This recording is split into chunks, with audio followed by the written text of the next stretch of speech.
woman. Nor does it call for refusing to work, interact, or socialize with women in society.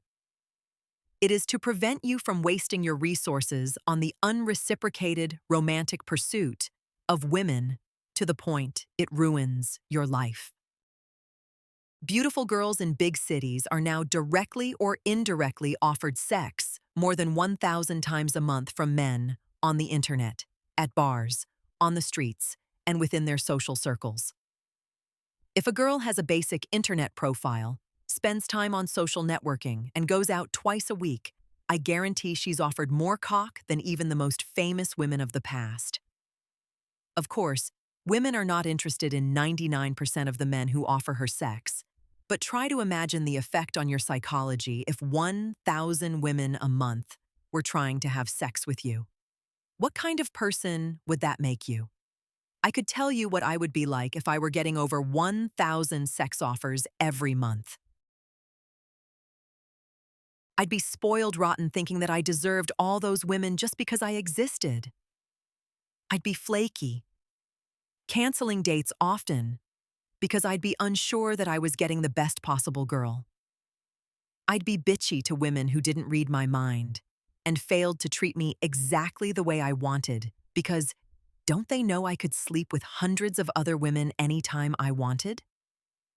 I'd be moody, always dependent on the reactions I'd get from women. If I received less attention in a weekend than usual, I'd throw a temper tantrum and demand immediate satisfaction. I'd also get bored easily. With so many women constantly trying to entertain me, I wouldn't be able to tolerate 5 minutes with a boring girl who didn't jump through hoops to make me laugh. Lastly, I'd be primed to value novelty over stability. I'd become addicted to experiencing one girl after the next and believe excitement and fun was worth more than stability and commitment. My attention span would morph into that of a small child. Haven't I just described the modern woman? While a large part of who we are is shaped by our genetics, environment plays a huge role. And when your environment is getting nonstop attention from thousands of people trying to have sex with you, your personality and even your humanity will become degraded, making it hard for you to connect meaningfully with anyone. Trying to find lasting love, comfort, and stability with a modern woman is like trying to have a deep conversation with a cat that just wants to chase after a red laser dot darting around on the floor. I'm sure you've had the experience of losing a girl's attention at a bar or nightclub and watching her get approached by another man not even 10 minutes later. Even girls in small towns are getting hit on a lot. I met girls from backwater European villages who can describe to me all the local beta orbiters who are trying to sleep with them, the Spanish or British tourists who have approached them in the mall, and men on the internet who are outright offering them gifts and free travel just for the chance of landing a date. Girls have become so used to having multiple choice of men that they believe things have always been like this. They are unaware that just a few generations ago, they would have been lucky to have just 2 good men a year knocking at their door. Most of this choice is a result of technology, which allows women to access and meet more men in one day for sex than they could have in an earlier lifetime. Since technology is continuing to advance rapidly, I don't predict a return to the old ways. If anything, it will soon become impossible for a man who doesn't use some sort of gaming strategy to even get a date. Harry Tom was crushing on a girl in class. At 15 years old, he was nervous, inexperienced, and only had his single mom to guide him in his new dating life. Without guidance, Tom finally mustered the courage to approach his crush and ask her out. The approach wasn't polished. On the contrary, it was a horrendous train wreck. Yet, despite the awkwardness and crippling fear, Tom still managed to do a courageous thing. He walked up to the girl and asked her out. For this act of bravery, Tom was rewarded with his crush not only laughing at him in person, but blasting the event over social media. She spread the rejection over Instagram, Snapchat, Twitter, and Clubhouse. Instead of rewarding his courage with a date or a simple "thank you, but I'm not interested," She used it as an opportunity to promote herself at his expense. She used his tortured experience to gain popularity and clout amongst her friends. And for the rest of his freshman year, Tom was forced to endure this embarrassment in person and online. Dick was a hard-working, 25-year-old man. He worked two jobs, one as an entry-level IT guy during the day and another as a bartender at night.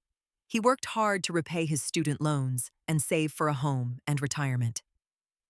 Dick had a soft spot for Jane, one of the regulars at his bar. She would flirt with him, talk to him for hours at the bar, and make sexual jokes.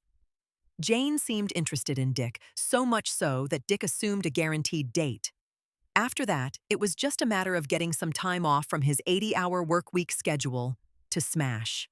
One day, Jane invited Dick over for dinner on a night Dick had off. It was the perfect opportunity to have the date brewing over the months, so Dick agreed to show up at her place at 5 p.m. The day before, Dick went to grab a pricey bottle of wine, ironed his shirt, polished his shoes, and scheduled an Uber in advance, as they lived in a major city. However, his real investment was not the things he bought, but the excitement and anticipation he put into the date. On the night of, he texted Jane, letting her know he was on his way.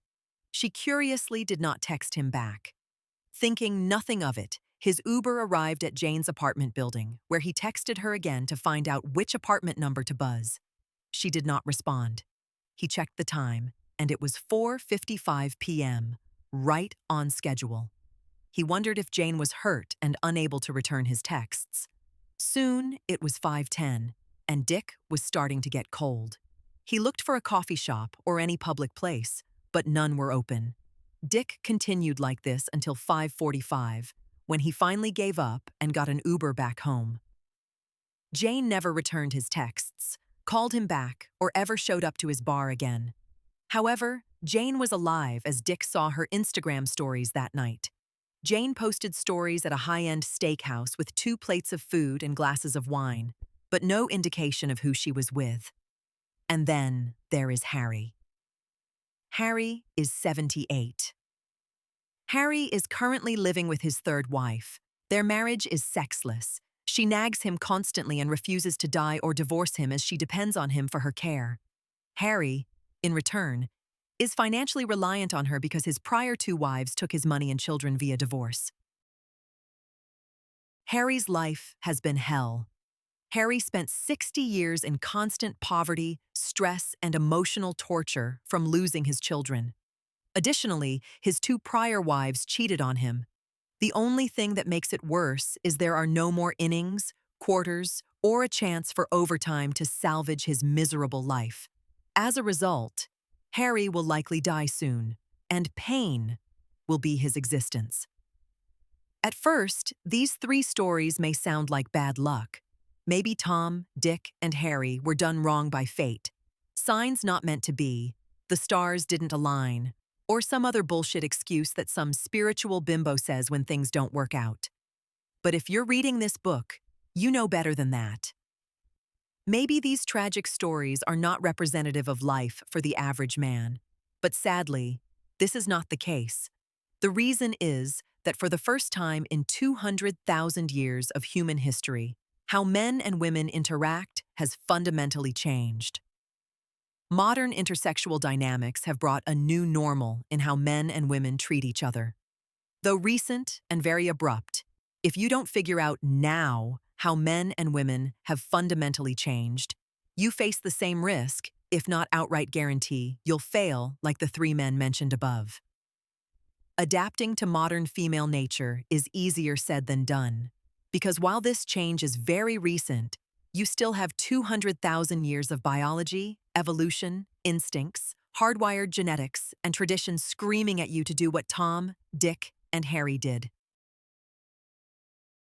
Men are taught to take women at their word, be nice, and always be a gentleman. Men are taught to do the right thing, while women are taught do the right thing for you. Furthermore, men's interest in women is so intense, their real-life happiness is usually dependent on it, making this the ultimate issue facing all men today.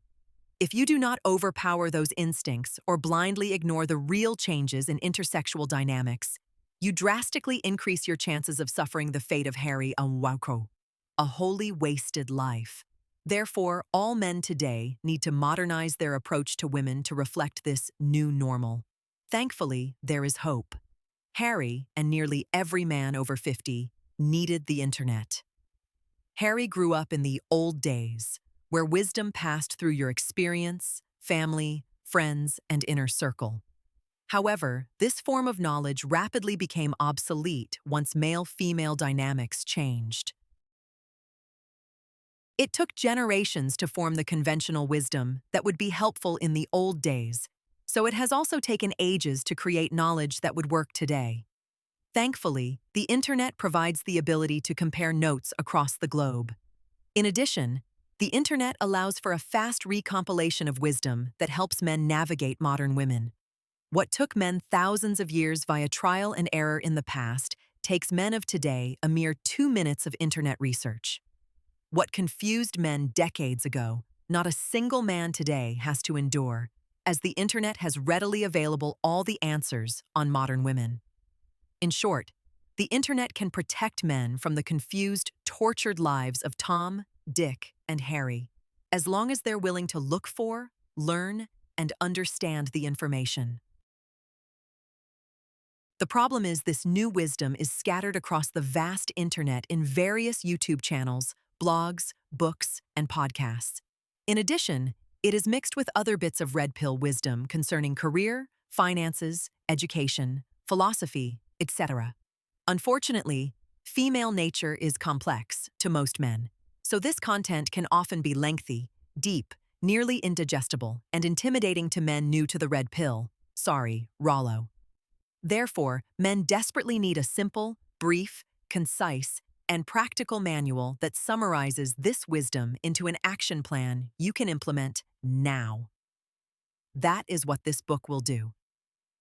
Why Women Deserve Less is the mandatory introduction to this new reality men must understand. Don't get embarrassed like Tom. Don't get stood up like Dick. Don't waste your life like Harry. Intelligent men learn from their mistakes, but wise men learn from other people's mistakes. The old contract was nothing sexy or exciting. It was boring.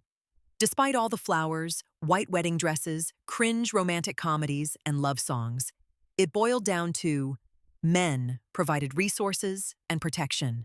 Women provided sex and, if wanted, children. The new contract is a bit more complex, as it may sound good on paper but doesn't work in practice like communism. It boils down to, I don't need a man. Men are trash. Down with the patriarchy. Believe all women. You get the idea. Now that we understand the difference between the two contracts, let us dive into the old contract.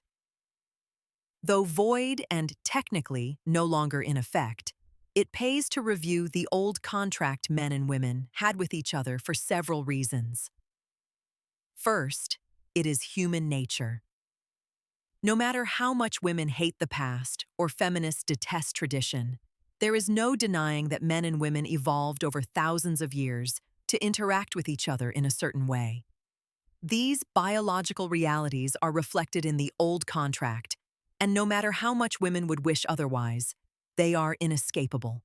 Indeed, times have changed. Indeed, feminism has burned the old contract. However, political fads cannot undo 200,000 years of evolutionary hardwiring that all men and women have. To deny the old contract is to ignorantly deny human nature. Second, not everyone is entirely on board with the new contract, which will be described in detail in the next chapter.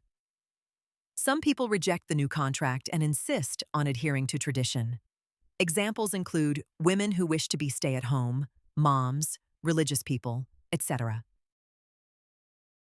Some accept parts of the new contract but still hold on to some of the old. Examples include feminists who want you to pay for a date, career women who leave the workforce to raise their kids, men who will commit but not marry, etc. Some people fully accept the new contract. Examples include feminists with purple hair, people that identify as one of the 3,976,243 genders, androgynous men who are open to open relationships, parents okay with outsourcing their children to the state, etc. Hell, a lot of people don't know and are in the process of figuring it out for themselves. Regardless, the point is that we are in a transitioning period where a significant percentage of the population, either wholly or partially, subscribes to the old contract, rendering it valid. Third, no matter how much women want to be men, they're still biologically women. They can pursue men's sports. They can have great careers. They can scream about how much they don't need men while they dress like men. They can even hate themselves so much that they cut off their hair and their tits, dye their hair green, mutilate their genitals, tattoo their whole body, and claim to identify as a man. However, in the end, no matter what they say, on a biological level, they're still women and will consequently behave so on some level, again making parts of the old contract valid. Fourth, as women are confused today about their role in modern society, so are men. This is because the biological nature of the old contract runs contrary to the statutory nature of the new contract, explained in detail in the next chapter. For example, men pursue the opposite sex, traditionally, which is encouraged under the old contract, but such actions are frowned upon, discouraged, or even outright punished under the new contract. For example, it was perfectly all right to buy a girl flowers in the past, and she would naturally be inclined to enjoy them. But if not done under the precisely right circumstances and conditions today, such a move would likely label you creepy, desperate, or even a borderline stalker. Like Tom, Dick, and Harry, you think you are doing everything right and are, according to the old contract. But those right things are in complete violation of the new contract, resulting in confusion and guaranteed failure. Understanding this will help eliminate much of your confusion about women today. Finally, men must understand the old contract, because your destruction is written within it. Whether you like it or not, whether it is fair or not, the seeds of every man's destruction are embedded in his natural male biology, sex drive, and masculinity. Men who don't understand how traditional male nature conflicts with the new social contract of today face a life of poverty, strife, confusion, divorce, and even imprisonment. It is here where men's belief in outdated norms destroy them, and you must unplug from what you are wired and taught to do. How it used to be. Once again, burn this into your brain. Men provided resources and protection. Women provided sex and, if wanted, children. People may not like this emotionless, transactional view of men and women, but it doesn't make it any less accurate. The relationship between most men and women throughout all of history has been transactional.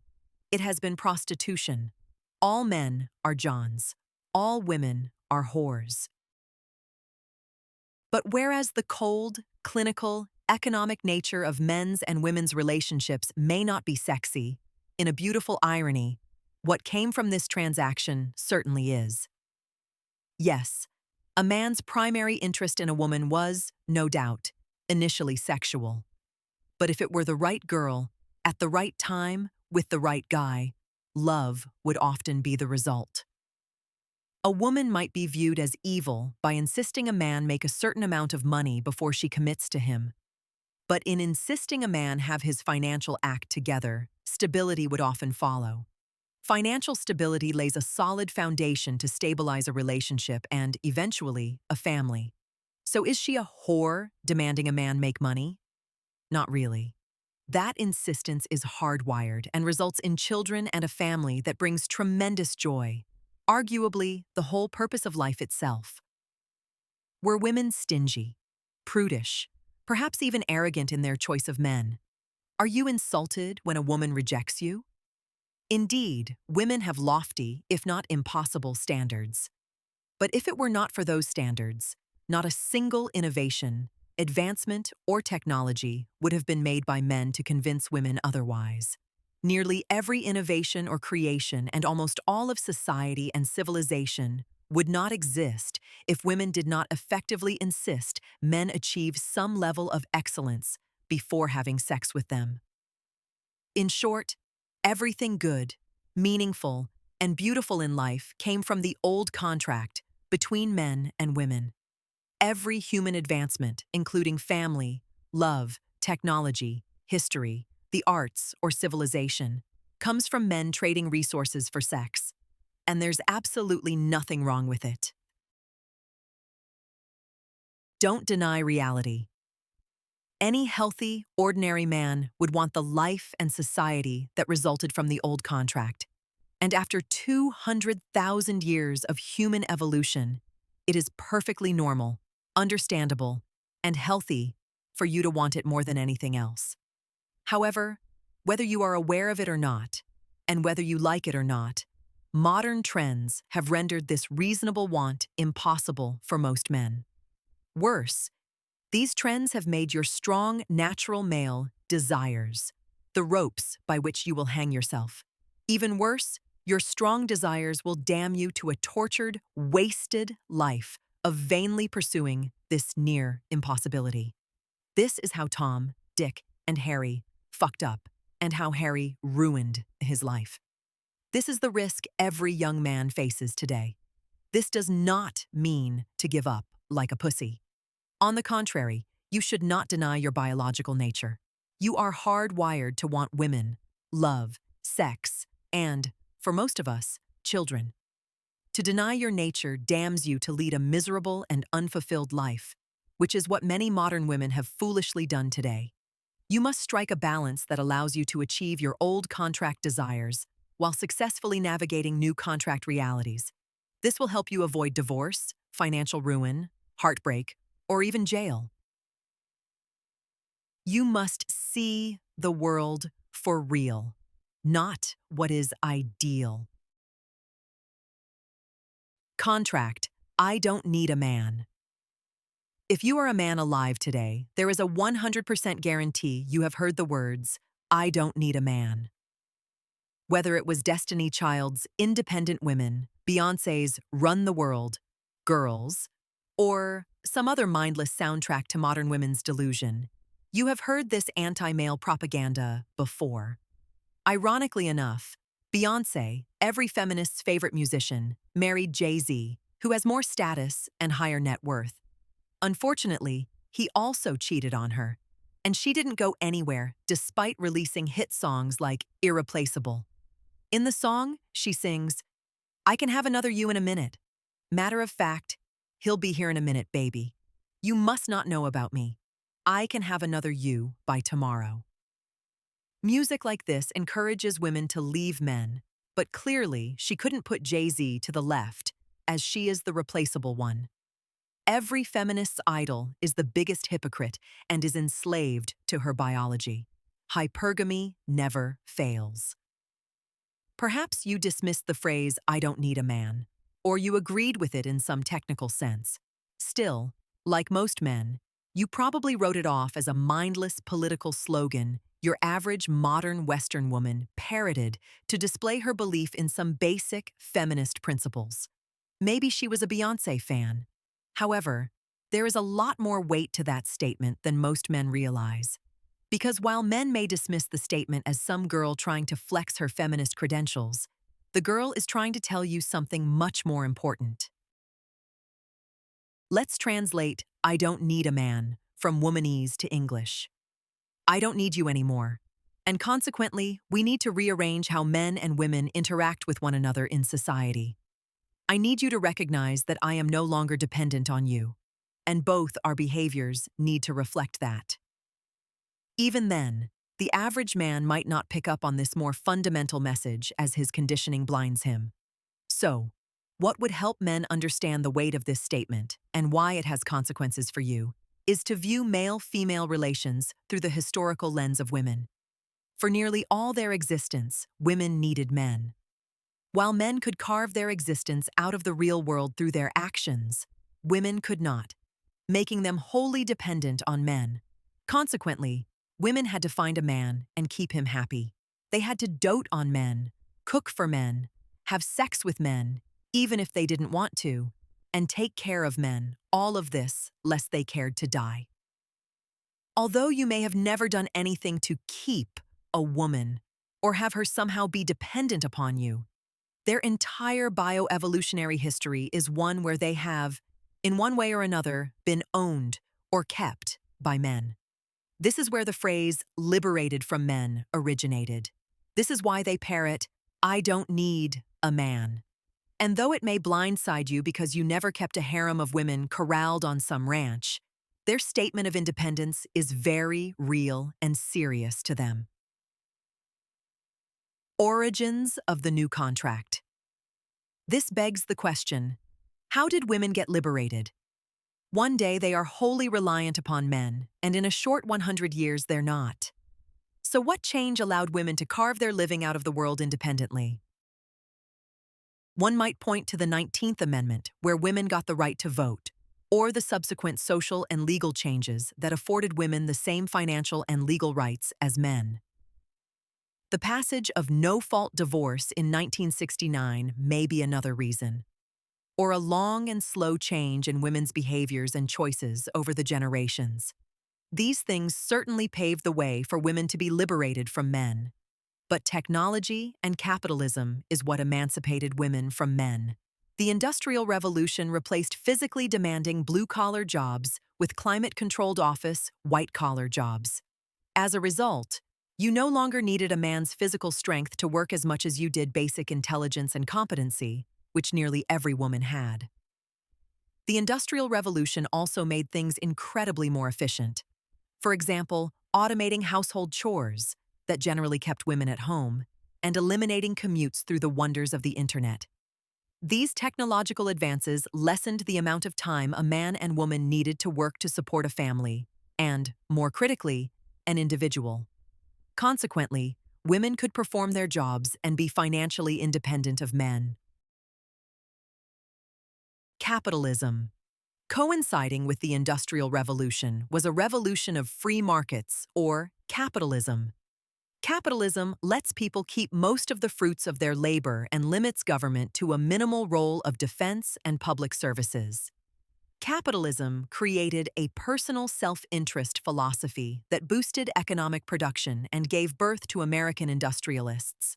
Examples include Andrew Carnegie, J.P. Morgan, Henry Ford, and more modernly Bill Gates, Jeff Bezos, Steve Jobs, and Elon Musk.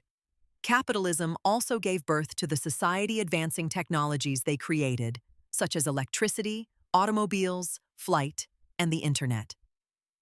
These economic policies, timed with the Industrial Revolution, resulted in incredible economic growth that birthed the First World. But it also made countries so incredibly rich, they had more money than mere food, clothing, and shelter required. Coincidentally, these capitalist economies also happened to be democracies where the people determined government policy. Over time, nearly every first-world capitalist nation voted for generous and well-funded welfare states. If the Industrial Revolution didn't tear up the old contract, the welfare states certainly did. Women were now twice as insured against being dependent upon men. They could work their jobs to support themselves, but if they failed, the welfare state would step in to support them anyway. Men's role in society had been entirely replaced by a paycheck or government check, even though taxpayers were still on the hook for the latter. A new utopian era of male-female relations. With no need for men, or so women think, women were allowed to choose the right man rather than be forced or coerced into accepting the wrong one. This transformed the contract between men and women from dependency and prostitution to that of choice or volunteerism. And if you take a minute or two to think about it, what should have transpired was a dramatic improvement between the sexes. With no longer needing each other, both men and women could choose who they wanted to be with instead of who they needed to be with. This would logically lead to happier relationships between the sexes, as desire forms a stronger bond than force. That couples were happier in love than they were In business, the new contract also should have improved relations between men and women by shoring up everyone's finances. Having two incomes would eliminate the number one killer of relationships: financial problems. Happier, more stable marriages would result. There was also the reasonable expectation that women would lead more interesting lives in working alongside men, and consequently become more interesting, intelligent, and philosophically attractive people. A fellowship of sorts would form between the sexes, bonding them together further and making each sex appreciate the other more than before. And cementing all of this should have been the advent of birth control, allowing for limitless, consequence-free sex without the constraints of marriage. In theory, the new contract should have ushered in a new era of dramatically improved relations between men and women, that after a lengthy, thorough, though fun, vetting process, we would all be madly in love with our soulmates, fucking like Sterling Cooper, resulting in the happiest and most fulfilled lives humanity had ever seen. While this looked great on paper and certainly stood to reason, this new utopia era between the sexes did not materialize. The results were quite the opposite, and if you look at relations between men and women today, they have never been worse. If you are enjoying this book, then you belong in the Intellect Corner community. Why join? Because your voice shapes what gets made. You can request the books you want to hear and vote on other suggestions so I know exactly what to cover next. Plus, you'll get personalized reading recommendations from a community of people who share your taste. It's also the central hub.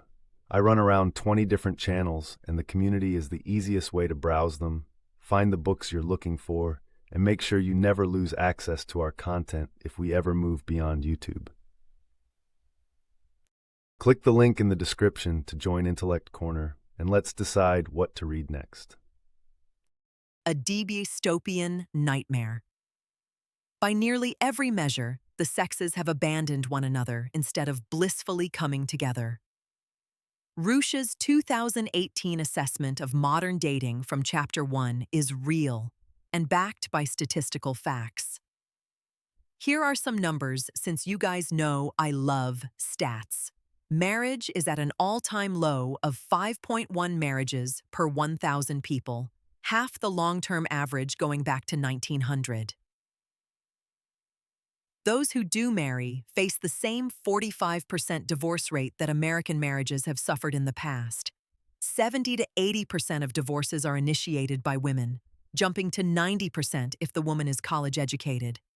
And what marriages remain intact only stand a 28.5% chance of being happy ones. Cohabitation is no better, with half of them ending just as marriages do. Family formation is down from 3.6 births per woman in 1960 to 1.64 births per woman in 2020, and that includes immigrant families who traditionally have more children than the native population. Premarital activities such as courtship, dating, and sex are down as well. Your average millennial gets only 1.43 dates per year, compared to 9.3 and 4.7 for Xers and Boomers, respectively. And this says nothing of their younger Gen Z siblings, who prefer virtual dates to real ones. Women flake on dates at least 56% of the time, but field reports from men in the red pill community put it closer to 70%. Data from Tinder Insights show only 8.6% of people messaging each other on dating apps result in actual dates, resulting in an effective 91.4% digital online dating flake. Rate. This lack of dating and socializing has obviously led to a decline in people having sex.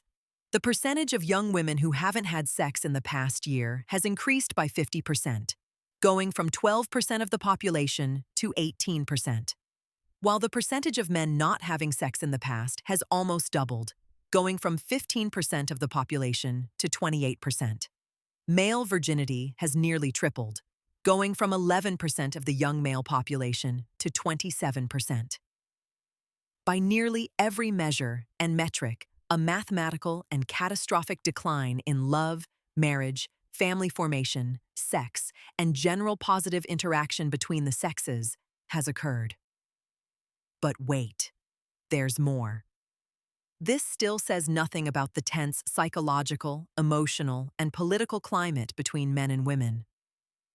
Nearly every man today is accused of unconsciously being a sexist or misogynist, benefiting from the evil patriarchy that oppresses women daily. Yet most women don't even know what misogyny means. Don't believe me? Watch my podcast When Women Foolishly Call Me a Misogynist for stating an objective fact and the subsequent entertainment of asking them to define it after their false accusation. It is hilarious. Due to this evil patriarchy, feminism has created laws and policies that give preferential treatment to women in nearly all aspects of society, whether that's education, hiring preferences, contracts, or government aid. Feminism originally meant equality between men and women, but what has occurred is discrimination against men, which violates the definition of feminism. Hate is the result, as men and women have been pitted against each other. Also, resulting from the premise that women live in an oppressed society, women are constantly whining and complaining about non-existent sins men have committed that never seem to relent. Examples of complaints are the mythical wage gap, microaggressions, harassment, oppression, the patriarchy, chore deficits, the lack of mentors, #MeToo, being asked out, catcalling, mansplaining, and manspreading, to name a few.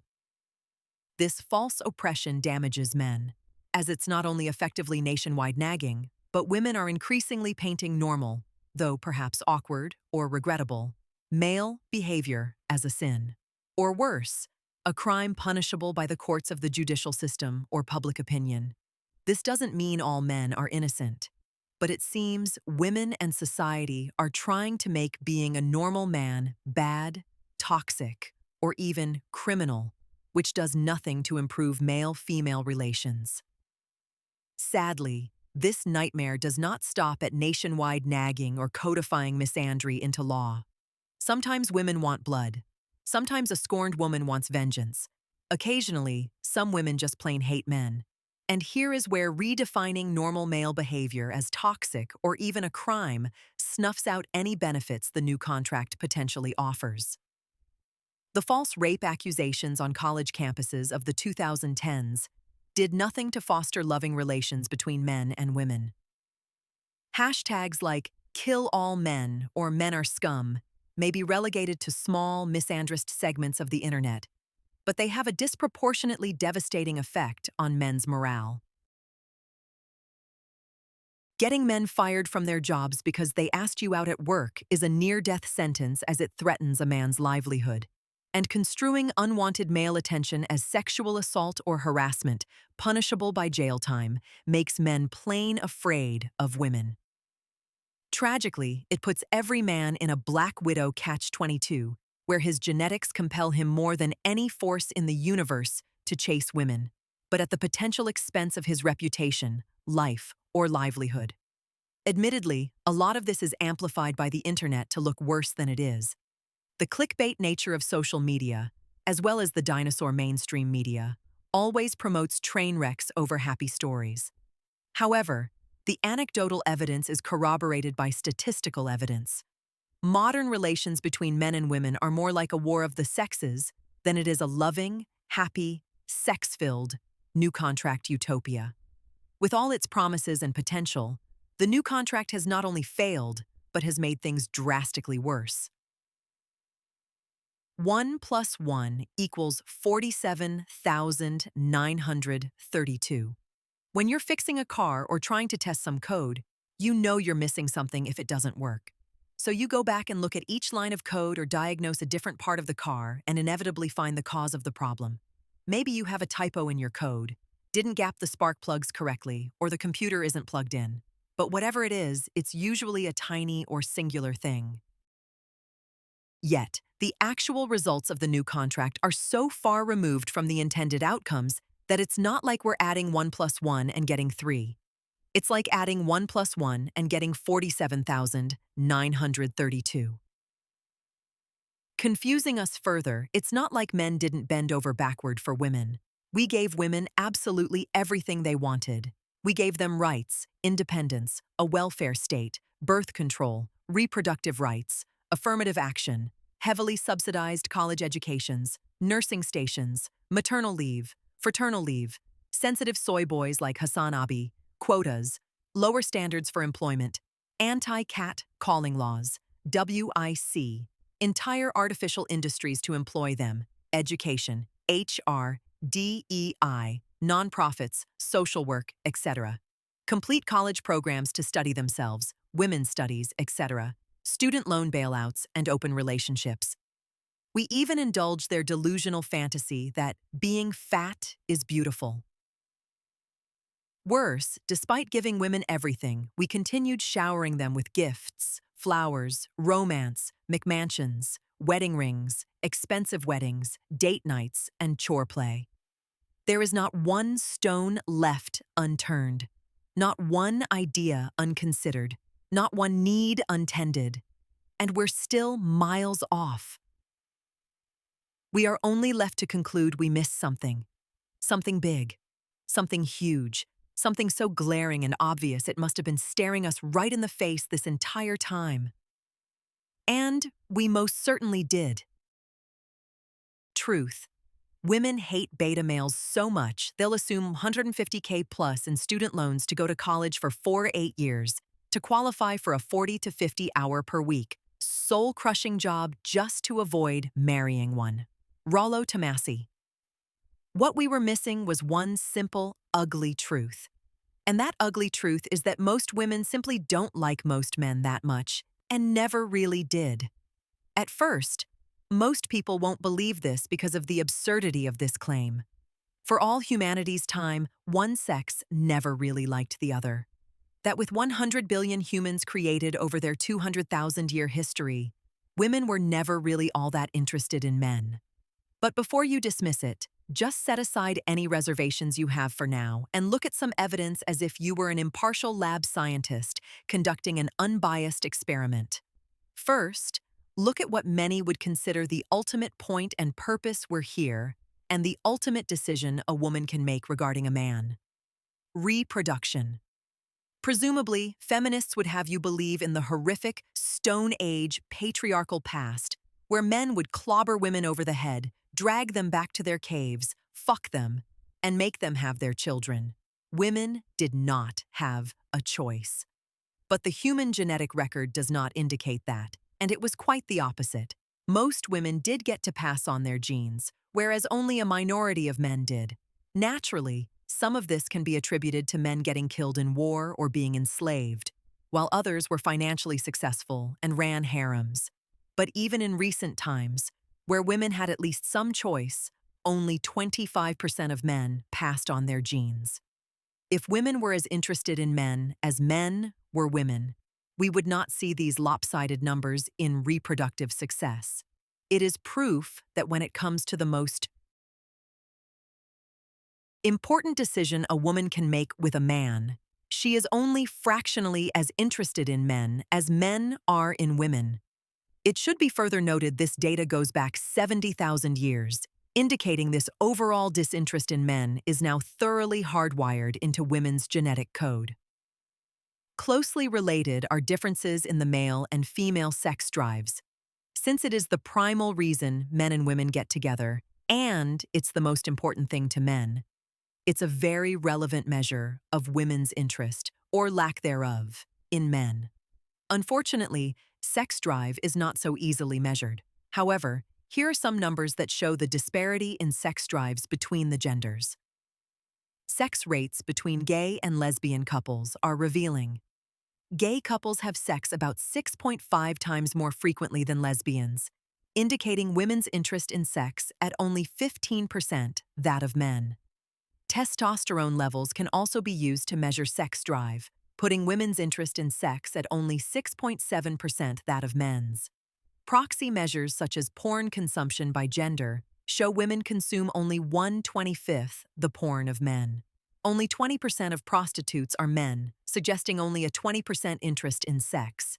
And an infamous 1970s study by Dr. Russell Clark showed women had zero interest in sex when bluntly propositioned. We could split hairs about the actual number, but what is more important is that you look past the mindless fact that women don't like sex as much as men, and realize what that says about women's natural, hardwired interest in men. If we average the above numbers, it's only 7.6% of your interest in them. If this isn't enough to convince you, perhaps the bevy of data that has come from online dating will. Here, nearly every single bit of data points to women being only fractionally interested in men. The famous OkCupid study, where women rated 80% of men as unattractive. Various reports show women only swipe right on 3 to 14% of men's profiles. Match rates show men match only 6% of the time women do. If that still doesn't convince you, just look at any Tinder insight graph between men and women. From swiping, matching, chatting, and ultimately meeting a man for a date or more, you can visually see women's genuine disinterest in men.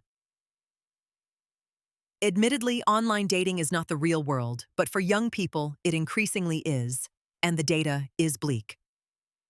And lastly, women's actions. When's the last time, if ever, a girl asked you out, took you to dinner, or initiated contact for any social, romantic, or sexual interaction? Did a girl offer to pay off your student loans, buy you a car, or help you out in any way? And what does it say that women initiate divorce 70 to 80% of the time? The average span of marriage is only approximately 7 years. How serious can their interest in men possibly be if they can so easily divorce the love of their life? And if that's not convincing, look where they invest most of their time. When polled, Gen Z, born 1995 to 2012, women rank men 7th place behind travel, career, education, experiences, and, tellingly, starting a family. While millennial, 1981 to 1996, women, whose youth and beauty have long left them, still rank finding a man at 4th place behind their careers, education, etc. The only way women could make it clearer to men that they're not that interested is if they hired flying planes to spell it out for you in smoke in the sky.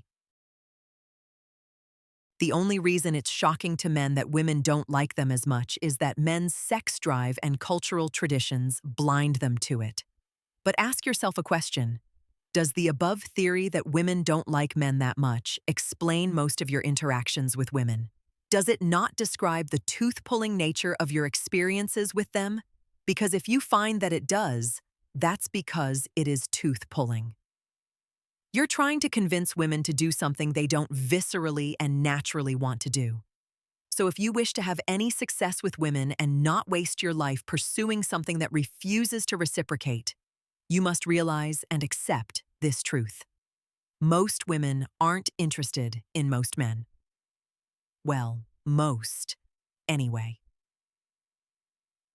A crucial clarification needs to be made here about women's interest in men.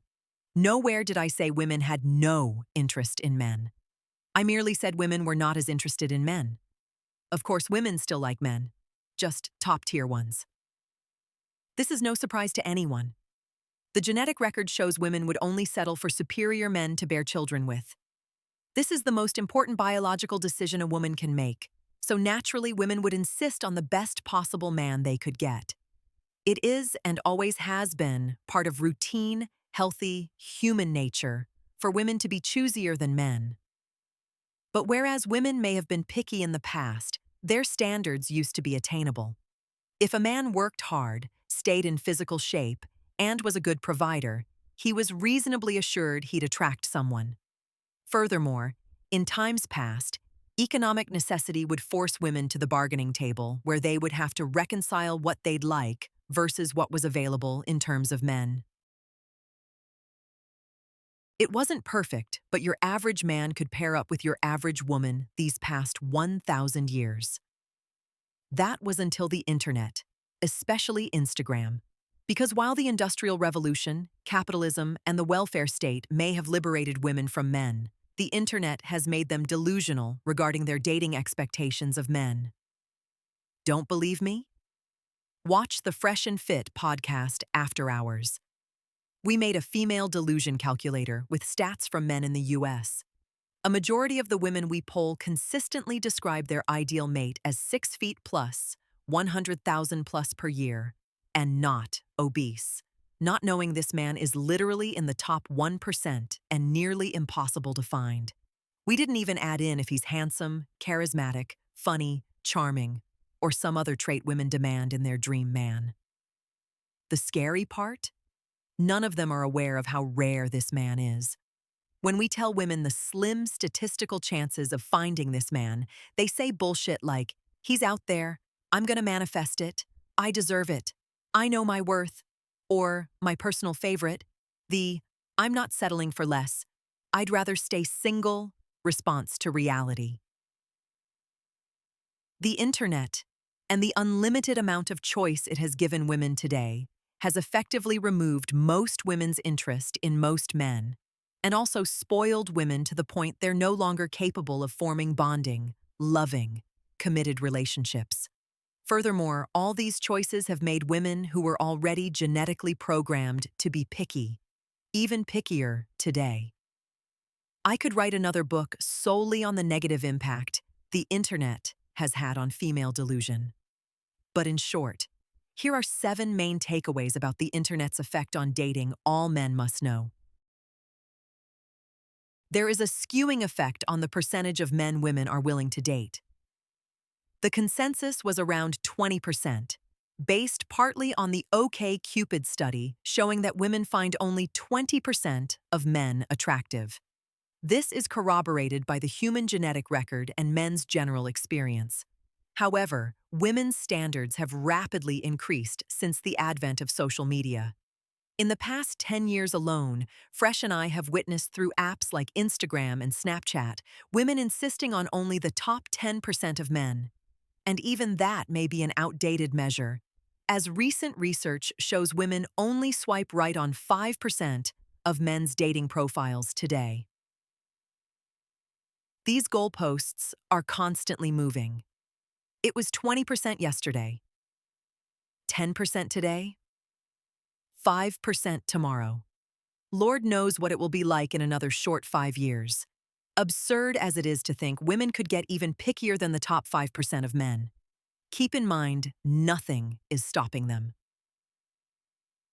Remember, they don't like men that much, and they are constantly bombarded with attention and offers of sex from men online. There is no reality check in today's society to stop them from perpetually increasing their standards. You should expect women to become choosier over time, not less. With the internet making it seem women can have all the men in the world, they will never settle for a guy who is good enough. The internet offers them many options, even if they find a quality guy. Women will always be tempted to look for something better since it is embedded in their DNA. The result is runaway hypergamy, where women will want something better and insist on it. This will put them on a never-ending treadmill to find the perfect man, ironically ensuring she never sees him because there's always a better man out there. Because of this, you can expect women to be initially interested in you, but inevitably flake, ghost, break up with you, or even divorce you if a better option arises. This isn't to say every woman will always leave you the second she's offered a better deal, but their propensity to abandon a relationship is now a permanent fixture of Western female psychology. Remember that women account for 56 to 70% of date flakes and 70 to 80% of divorces in the West. In line with their runaway hypergamy, women's dating standards are delusional.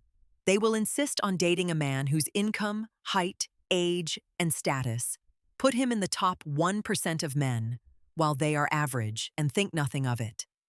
But while you know for a fact there is no chance these men would ever commit to them, their expectations are not forged by reality, but by the artificial world the internet has painted for them, especially Instagram. with hundreds of messages in her inbox, hundreds more trying to slide into her DMs, and all her internet social circle telling her how amazing and beautiful she is, your average woman is convinced she can get a top-tier man. Do not expect any consistency between a woman's appearance and the type of man she thinks she's entitled to. Fifth, the quality of women will decline.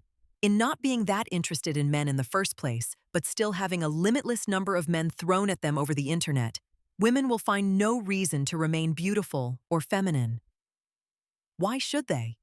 It takes a lot of work, and the armies of simps on the internet will ensure even the most average of women have the male interest and attention they need. This has already happened with 70% of young women now overweight or obese. A similar percentage have mutilated their bodies with egregious piercings or tattoos. But women's personalities have also been destroyed. Where sweet, kind, feminine women once were, we now have vapid, arrogant, vindictive, and mean women today. The vast majority of them are simply not capable of a healthy relationship. The internet provides a third way in which women can support themselves. Technology allowed women to earn a living through honest, white-collar work. The welfare state allowed people to steal a living from the taxpayer, but the internet allows women to transact their sexuality for men's resources without actually providing sex or commitment. Welcome to the simp economy. Whether it's OnlyFans, Chatterbait, Twitch, a sugar site, etc., the internet allows women to essentially be on a global stripper pole for all the men in the world to see and throw money at. Unfortunately, this renders a significant amount of online dating to nothing more than a sales funnel to a girl's camgirl account. While women may not be that interested in men, they are interested in money, especially if they only have to provide some digital substitute for real sex and love. And so, with younger generations living an increasing percentage of their lives online, you can expect a push towards, and an increase in, parasocial relationships where women insist on online relationships only, while being financially compensated. And finally, the junk mail effect. Just like you are not interested in the majority of offers from junk mail, women are not interested in most requests from men. Unfortunately, because of the male sex drive, women are inundated with thousands of offers, making men as annoying as junk mail. However, what needs to be understood is just how few real problems Western women have worldwide. They want society to cater to their every wish, and if something doesn't go their way, they don't chalk it up to life or bad luck, but patriarchy and oppression and demand, society, fix it. Remember, they are so spoiled that society agrees that big is beautiful. This likely makes unwanted male attention a major crisis in most young, Western women's minds today. Because of this, many will demand you be punished for expressing an interest in them. These 7 points have resulted in a slippery slope environment where male interest can be considered harassment and used to punish men through a court of law, the court of public opinion, or otherwise ruining his career and reputation. I'm not saying you don't ask girls out or that your internet flirtations constitute sexual harassment. However, the internet has flooded women with so much unwanted male junk mail, women are already annoyed, antagonistic, and possibly hostile when you approach them. This has made dating harder and riskier, requiring men to follow specific policies like never dating at work, being careful who to date in college, and being wary of what they say on the internet while dating.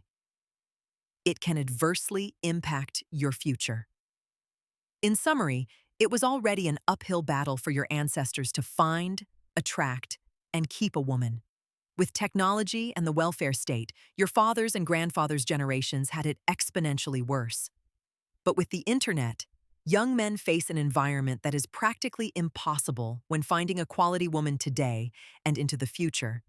In part because women do not have an equal desire to find a man, but also because the internet has rendered most women unmarriageable in the first place. It's tragic, Sad and in many ways, the end of society, but it is nonetheless true. If you wish to have any hope of navigating women successfully, you must accept the fact women don't like most men that much. It's your job to get into the top percentile of men they do like, not cry about it. Imagine a trading post in the 1780s American frontier, where the frontiersmen and Native Americans would meet to trade. The frontiersmen want the fine turquoise jewelry the Indians make, while the Indians want the whiskey the Europeans make. They may haggle over price, both parties trying to get the best deal they can. But regardless, they show up at the trading post because they have a genuine interest in what the other party is offering. And as long as the frontiersmen bring good whiskey and the Indians create beautiful jewelry, this trade continues to benefit both parties. But what if the Indians learn to distill their own booze? In this scenario, the frontiersmen and Indians would have no reason to trade. Or the frontiersmen would have to bring something else of value that the Indians would be willing to trade their turquoise for. It is likely the Indians would stop showing up at the trading post because the frontiersmen offer them nothing of value. The trading relationship would be over, and the implied contract of whiskey for turquoise would be void. This is the same thing that has happened to the sexual marketplace between men and women in the West. In older times, men would provide women with resources and protection, while in exchange, women would give the men sex and children. But now that women can provide their own resources and protection through either white-collar work or the welfare state, they no longer need to provide men with sex, let alone children. And so, if women show up at the trading post, it's only for those top 5% of men that empirical data has shown us they're interested in. But not your average man. They are no longer interested in trading with you. Usually, at this point, the trading post would close. With one party generally no longer interested in trading with the other, the old contract would be null and void. And so, without trade, a new relationship would have to form, or the Indians and the frontiersmen would simply go their separate ways. But since men and women can't just separate within society, a new relationship or new normal between men and women has formed. Under this new contract, men and women interact voluntarily. Nothing is exchanged. Women are to support themselves independently, requiring no support or subsidy from men, while they, in turn, are no longer needed to provide men with sex, love, support, or family. And you can see this lack of trade between men and women with their lack of social interaction. Family formation is dropping like a rock. Men and women are dating less, having sex less, and marrying less. Young women's behaviors have made it very clear they are choosing a life of career, education, work, and ultimately themselves over family. While men are returning to their respective corners, choosing, or perhaps being forced to choose, a solitary life of video games, the internet, porn, and non-participation. Indeed, children are born, but are outsourced to daycare or public schools to be raised. And what few people do get married, get divorced at the same historically high American rates, about 50%, as stated in the last chapter. Men's and women's disengagement from each other is blindingly apparent, and proof the new contract is in full effect. But there's just one problem. Regarding men and women trading with one another, we're not talking turquoise and whiskey. We're talking sex for resources. And whereas the frontiersmen and Indians could have done without turquoise or whiskey, men cannot do without sex. The male sex drive is the most powerful biological force in the world, making sex more of a non-negotiable addiction. Unfortunately, this puts women in an uncomfortable position. Most women don't want to have sex with most men. Yet, despite the new contract's implementation, men are still trying to negotiate sex out of women, much to women's tremendous and never-ending annoyance. However, regrettable as that is, men's lopsided sex drive does provide women with an incredible opportunity. An opportunity to violate the new contract and profit significantly from dabbling in the old one. And here is where every Western man alive today faces the same risks as Tom, Dick, and Harry. The principle of least interest is a law of power. It states that the person or party with less interest in a relationship has all the power. The reason is obvious. In not caring whether a relationship continues, it is up to the second party to meet the disinterested party's demands, no matter how irrational. Otherwise, the disinterested party will walk away. This is precisely how the relationship between men and women is today, because women don't need you. They not only tell you this, but their actions belie this all the time. Please reread Chapter 4 if you're starting to think otherwise. And women truly have no interest in the average man. If you don't believe that, reconsult the quote from Rollo Tomasi at the beginning of Chapter 4. If this were any other negotiation or contract, men would accept women no longer wish to trade. But because it's sex and men are biologically hardwired to pursue it more than anything else, that puts men in the significantly disadvantaged position of desperation. In general, men are so desperate for the pussy, they will plead, beg, and grovel for it, saying, "We'll do anything for sex, anything." To which women communally look back with one eyebrow raised and say, "Anything?" And most men reply desperately, "Yes, anything." And anything usually means everything. It is here one final aspect of the old contract must be discussed. Because while we focus on the positive aspects of trade like whiskey, sex, turquoise, or resources, we don't look at the other side of that same coin, responsibility. Because in agreeing to trade whiskey for turquoise, each party is responsible for distilling the whiskey or making the jewelry. And according to the old contract between men and women, men were responsible for providing the resources to support their families. But this is a larger responsibility than most people realize. Historically, a man was responsible for working up enough wealth to pay for himself and provide for his wife and children. He was also responsible for ensuring they were safe and protected from all threats. So yes, he was getting laid, and yes, he may have children, but he was the one who had to go out and work until he died, or grab a spear to fight off a pack of wolves if necessary. More modernly, this translated into working at the factory, going to college, signing up for the draft, or fixing the home. Yet what most people don't see is that all these individual men working to provide for their families by default also became the entire economy. They became all of society. And so not only did men have the responsibility to support their families, but in doing so, they were also cumulatively burdened by being responsible for creating, supporting, and maintaining all of society. This is a tremendous, if not ultimate, responsibility. Not only are you responsible for your family, but the society in which they live. You need to make sure society operates, infrastructure works, people are safe and free, and the economy grows. And this was such a huge obligation that most men worked until they were dead to ensure the integrity of their families and society. For the most part, it was a laborious yet sacrificial life for sex, family, and love. But there is some good news. Just as the new contract liberated women from men, it also liberated men from this total and complete burden. Men were no longer solely responsible for supporting and providing for the rest of society, but women would now equally shoulder this burden. Men were no longer solely responsible for ensuring the lights stayed on, the water flowed, and the borders protected, but women were equally responsible.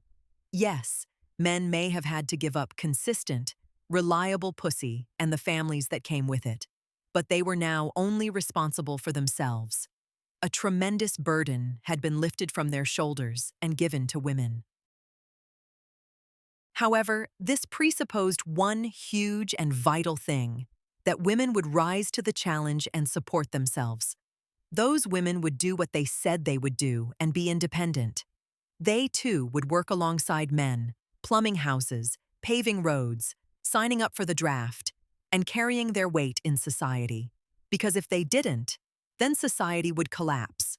Production wouldn't be maintained, infrastructure would decay, society's finances would crumble, and the country would be ruined.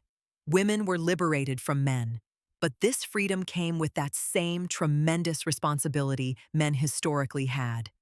There's just one minor problem. Sadly, women haven't held up this end of the bargain as a group.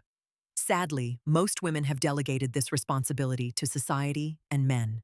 And though we'll go into great detail about how below, this means they're now in violation of the new contract, which means men need to wake up and adapt to this new normal. Though there are hardworking women who have no doubt upheld their end of the bargain, and this chapter does not apply to them, men's addiction to pussy has allowed women to violate the new contract and abuse remnants of the old in many ways. There is no way to chronicle and categorize all the various ways women have done this. But the most egregious and hypocritical violation of the new contract is their inability to carry their economic weight in this society, necessitating their continued disproportionate dependence on men. And since the fundamental clause of the new contract was that men would no longer have to support women, violating that key clause means the new contract should be thrown out, or at least men shouldn't honor their side of the contract.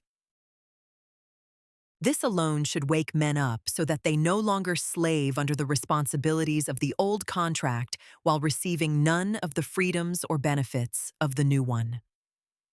But there are other general ways women violate the new contract, abuse the old, or negotiate in bad faith. And so, a general review of women's actions in today's society is needed to show men where they have violated the contract and why women deserve less.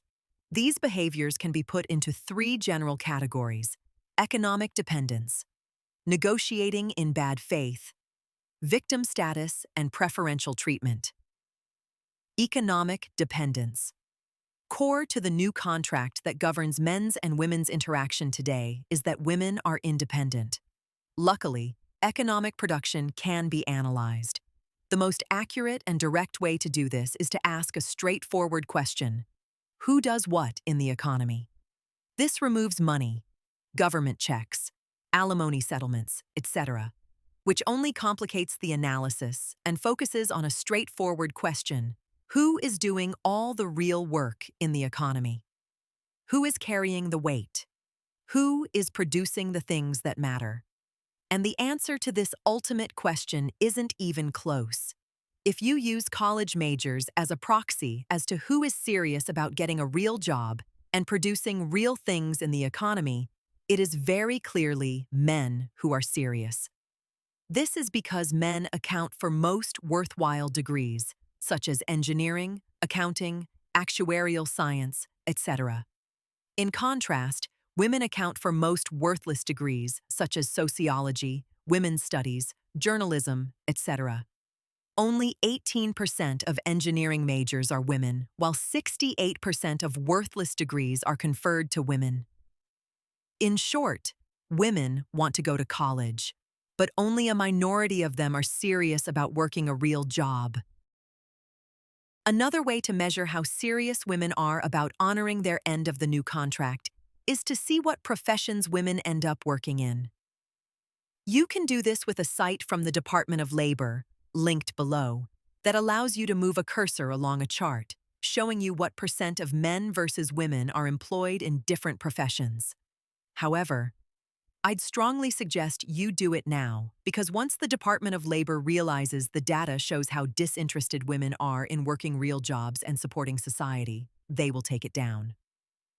But here are the top 10 professions for both sexes for reference. Top 10 for men: plumbers, pipe fitters, steam fitters, 99% men; electricians, 98% men; carpenters, 98% men; auto mechanics, 98% men; supervisors of construction and extraction workers, 97% men; construction laborers, 97% men; firefighters, 96% men; industrial mechanics, 96% men; aircraft mechanics, 95% men; machinists, 95% men. Top 10 for women: preschool and kindergarten. Teachers, 97% women. Executive secretaries, 95% women. Child care workers, 95% women. Regular secretaries, 94% women. Dental assistants, 93% women. Medical records, specialists, 91% women. Receptionists and information clerks, 91% women. Medical assistants, 90% women. Dietitians and nutritionists, 90% women. Hairdressers and cosmetologists, 89% women. Again, this isn't to say there aren't women who are accountants or dentists who carry their weight, but it is painfully evident as a group, women disproportionately pursue professions that are simply unnecessary and not important to the survival or success of the economy. Meanwhile, the economy and society would collapse immediately if all men were to take a mere week off from work. It is also hilariously hypocritical that most women find dating a plumber beneath them when a plumber is infinitely more valuable to society than a daycare attendant or a freelance journalist. Another simple measure of how serious women are about being independent is how much they work compared to men. Here are some facts. Men, overall, work 52 minutes more each day than women. Women are twice as likely to work part-time compared to men. Women take leave from work more frequently than men and for more extended periods, 34 days versus 21 for women and men, respectively. Women also use 88% of their vacation days compared to 82% of men. And women call in sick 30% more frequently than men. Admittedly, some of this can be attributed to women giving birth to a child or having to go home to take care of a sick child, notably taking a leave of absence. But using the wage and annual income data for both childless men and women, childless women work only 1,811 hours per year, while childless men work almost 2,088 hours, 300 hours per year more. Women work less than men on average, period. Naturally, choosing easier degrees, pursuing frivolous professions, and working fewer hours than men results in women making less than men. And this would be perfectly fine if women were okay making less money for less hours and less arduous work. But they're not. Society has brainwashed them that they're entitled to equal income as men under the new contract, even though it is not equal work. To maintain their traditional living standards, they could marry a higher income man. But that is off the table for an increasing percentage of women in today's post-marriage, new contract world. In part because they don't want to marry. In part because a dwindling percentage of single men make more than women. And so they resort to the one thing that can make things fair and just in their minds. They resort to the government. Here, women make it very clear by the way they vote that they intend to have a higher standard of living, even if they have to force others to pay for it. Women, especially single women, vote overwhelmingly for leftist political parties, Democrat, Labor, Socialist, that promise to give them other people's money. Be that universal basic income, Section 8 housing, women, infants, and children, electronic benefits transfer, free daycare, temporary assistance for needy families, free lunch programs, rent moratoriums, student loan bailouts, or any one of the limitless number of government programs, women disproportionately benefit from the welfare state. And why shouldn't they vote that way? It's only in their best financial interests to do so. So when you factor in how much women consume via government programs versus how much they produce in their questionable careers, it should shock no one they are net economic liabilities to society, thereby requiring men and hard-working women to pick up the slack to pay for them. In a study that has quickly been buried and put behind a paywall, New Zealand calculated the annual economic benefit, or cost, men and women, on average, provided for or cost society. And the results were telling. Women were, on average, only net economic contributors for 15 years of their lives, compared to 30 years for men. So they required men, and genuinely independent women, to pick up the slack through direct income transfers or added taxation. As a result, the total of women's net economic contribution was tallied and equaled negative $140,000, New Zealand dollars. This in the era of strong independent women who don't need no man, where the new contract has been in force for at least the past 50 years. Yet, women as a whole are still economically dependent upon men. But perhaps what is most galling is not how women use democracy to force old contract obligations on men. Nor is it that women now have all the freedom they want, but can disproportionately rely on the male taxpayer to bail them out or subsidize them if their choices go south. It's when they choose to breed with deadbeat dads, but then require the responsible men of society to pay for their bastard yet innocent children they can't afford. This is the largest psychological, emotional, and evolutionary violation of men, as it renders every net taxpayer, females included, a cuck. You don't get to pass on your genes.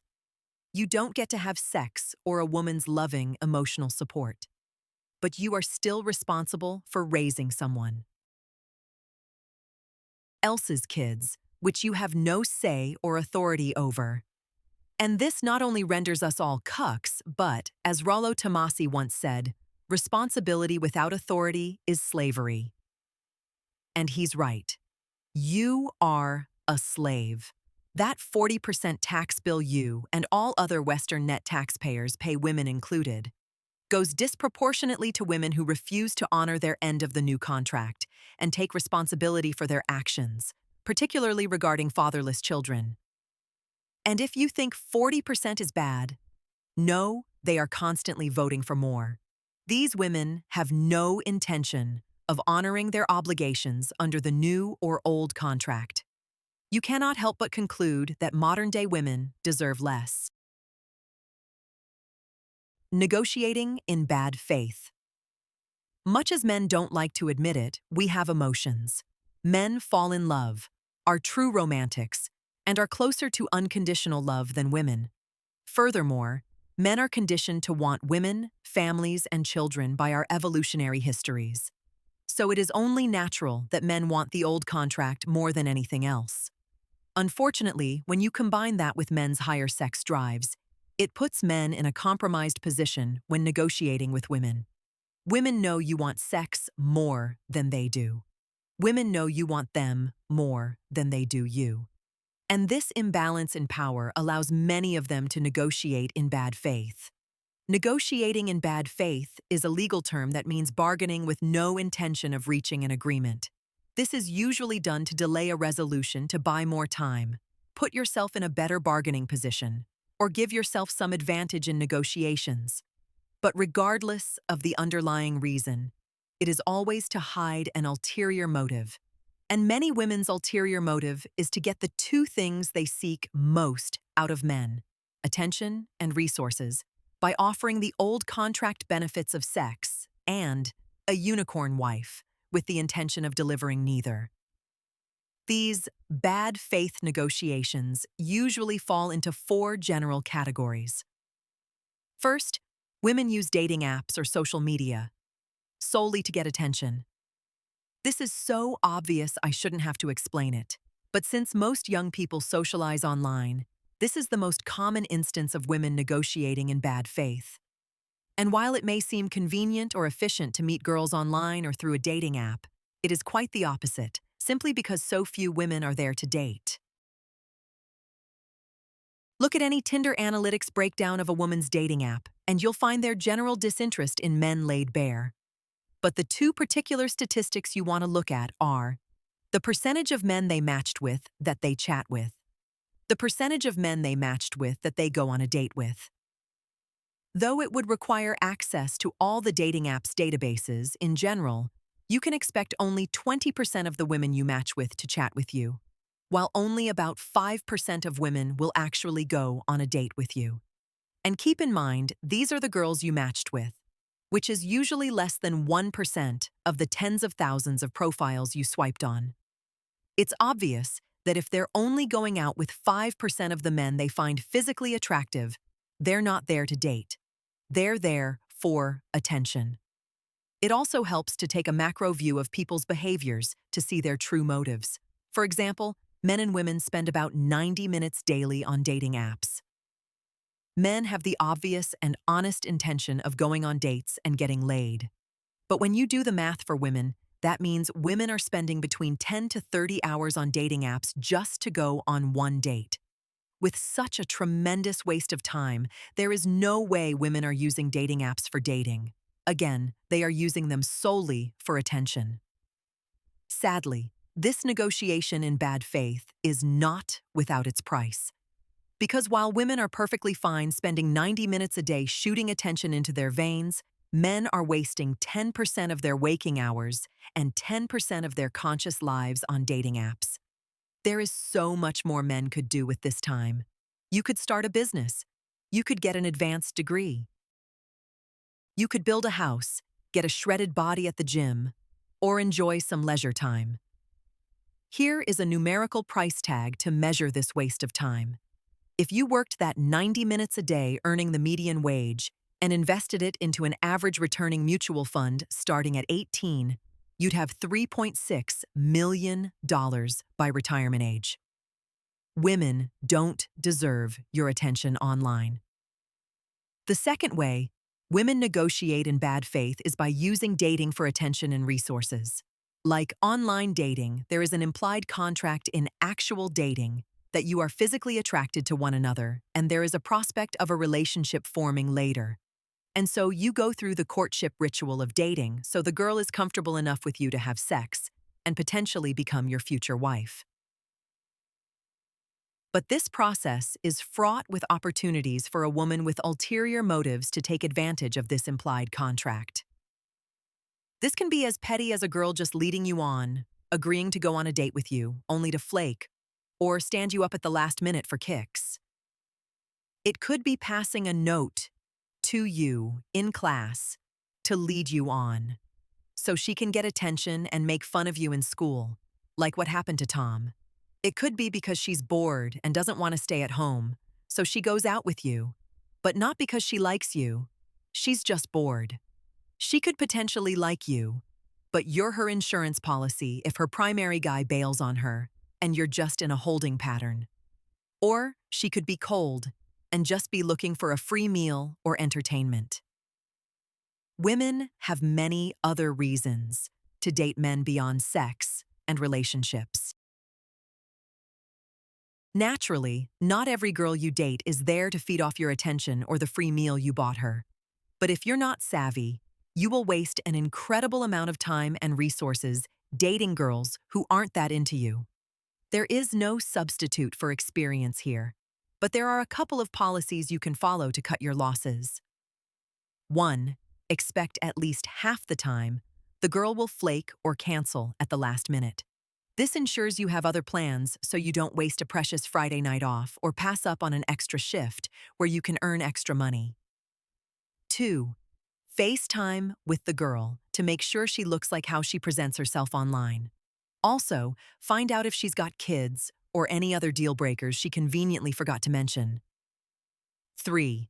Keep first dates simple, short, and cheap. Coffee dates or cocktails are perfectly fine, and keep them within walking distance of your place so you're not wasting time commuting to a date who's going to ghost you.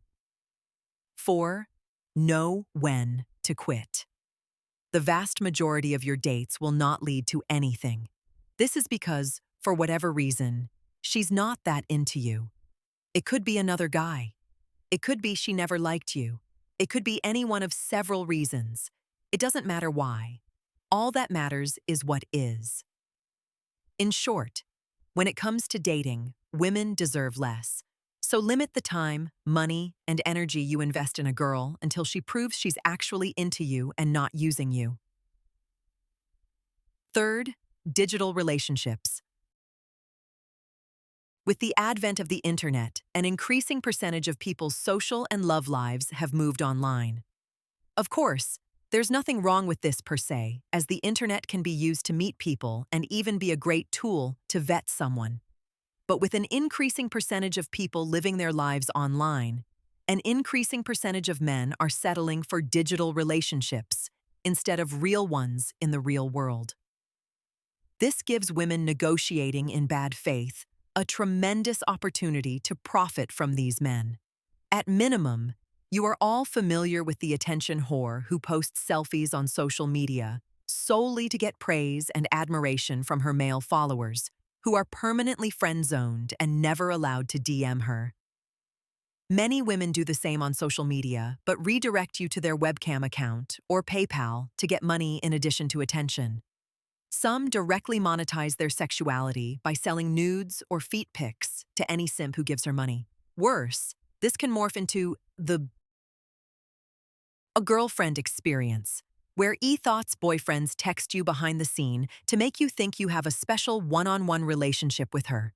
And even worse than that is the increasing trend of online-only relationships, where men and women never meet but are exclusively dating online. Women love these types of relationships because they get everything they need out of men with no actual physical commitment. Furthermore, they can have as many digital boyfriends as possible since the internet is scalable. But regardless of what kind of digital relationships you have with these girls, they're all a waste of time, as you will never meet them in the real world. People like to point out that OnlyFans made $4.8 billion off of simps in 2021. But this pales in comparison to the trillions of hours billions of men waste worshiping girls online every year. Had men invested that time in themselves working or doing something of value, we're talking tens of trillions of dollars in lost opportunities every year. Opportunities that could drastically improve men's lives across the globe. Again, women deserve less. And finally, marriage.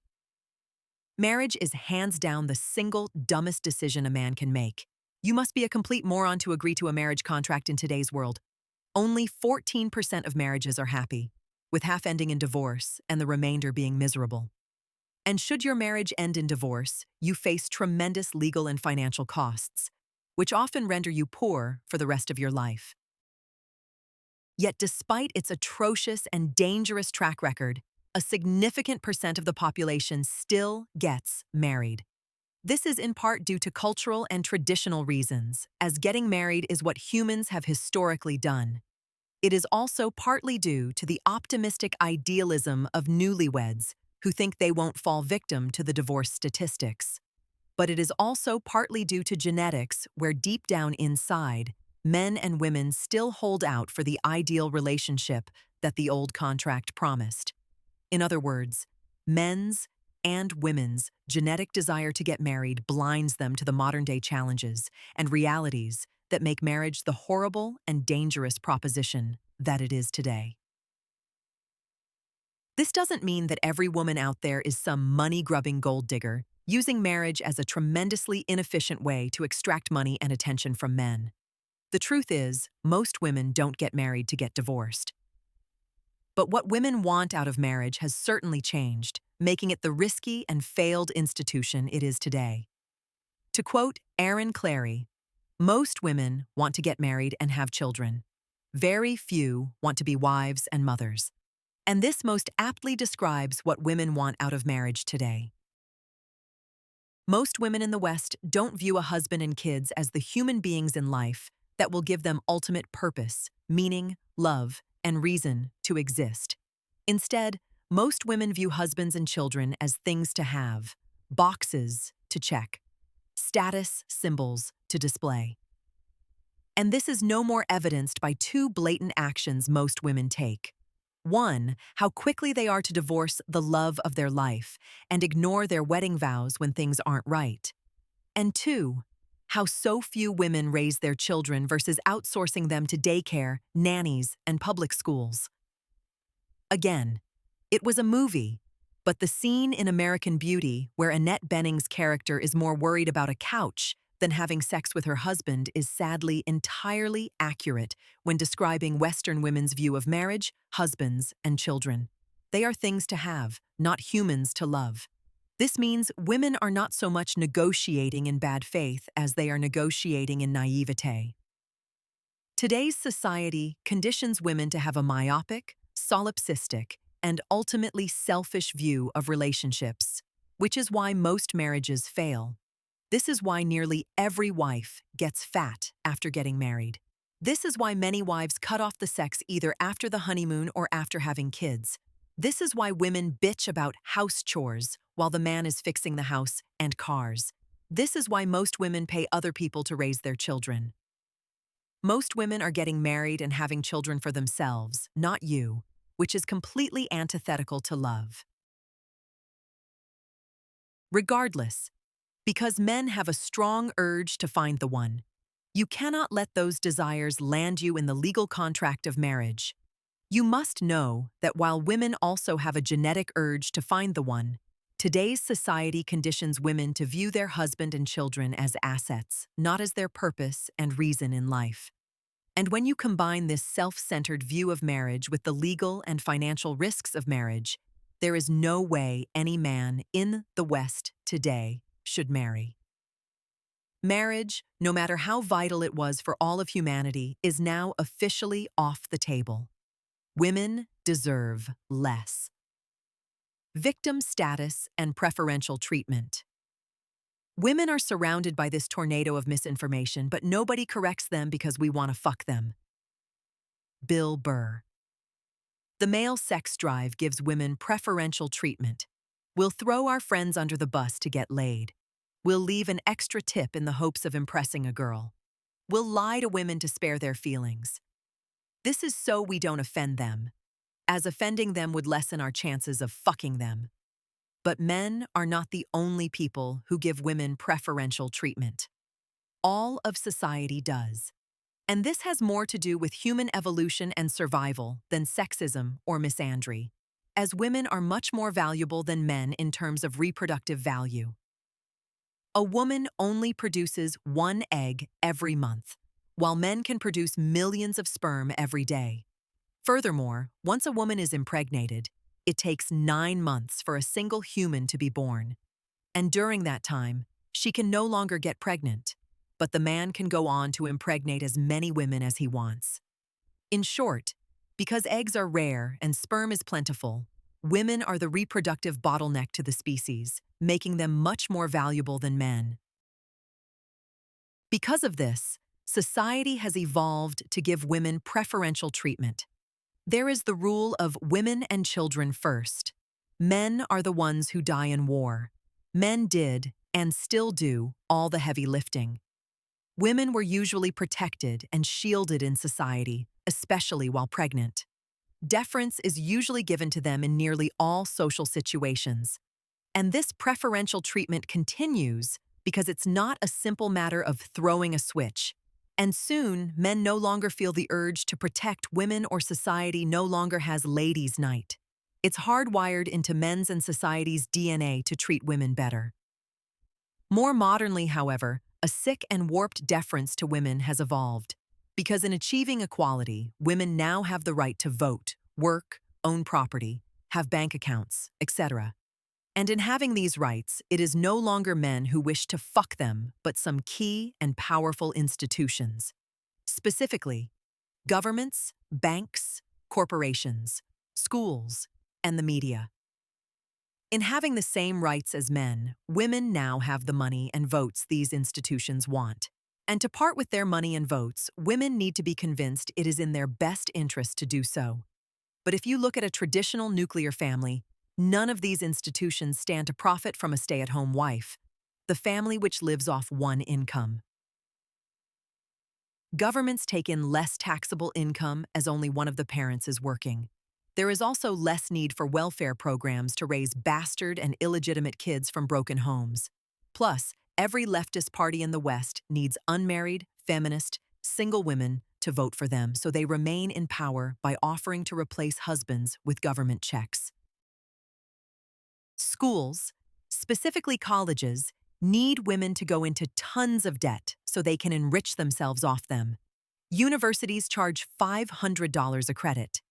This allows them to enrich their admin staff and employ armies of worthless social science and liberal arts professors who would find no employment outside academia.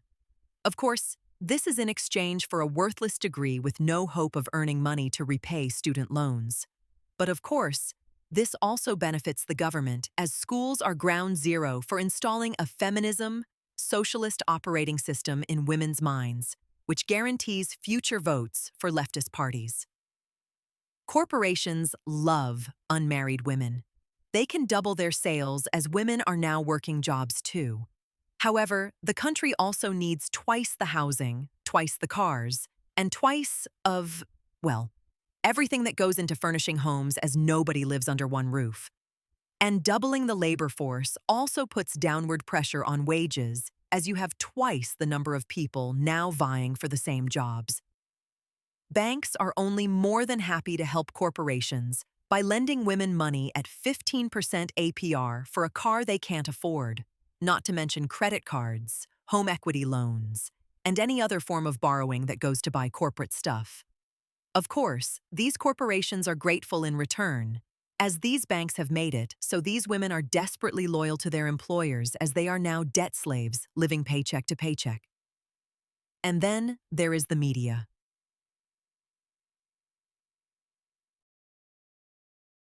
Mercy. The media makes hundreds of billions in profit selling all of this to women. The lifestyle, the politics, the empowerment, the materialism, the status, and the handbags.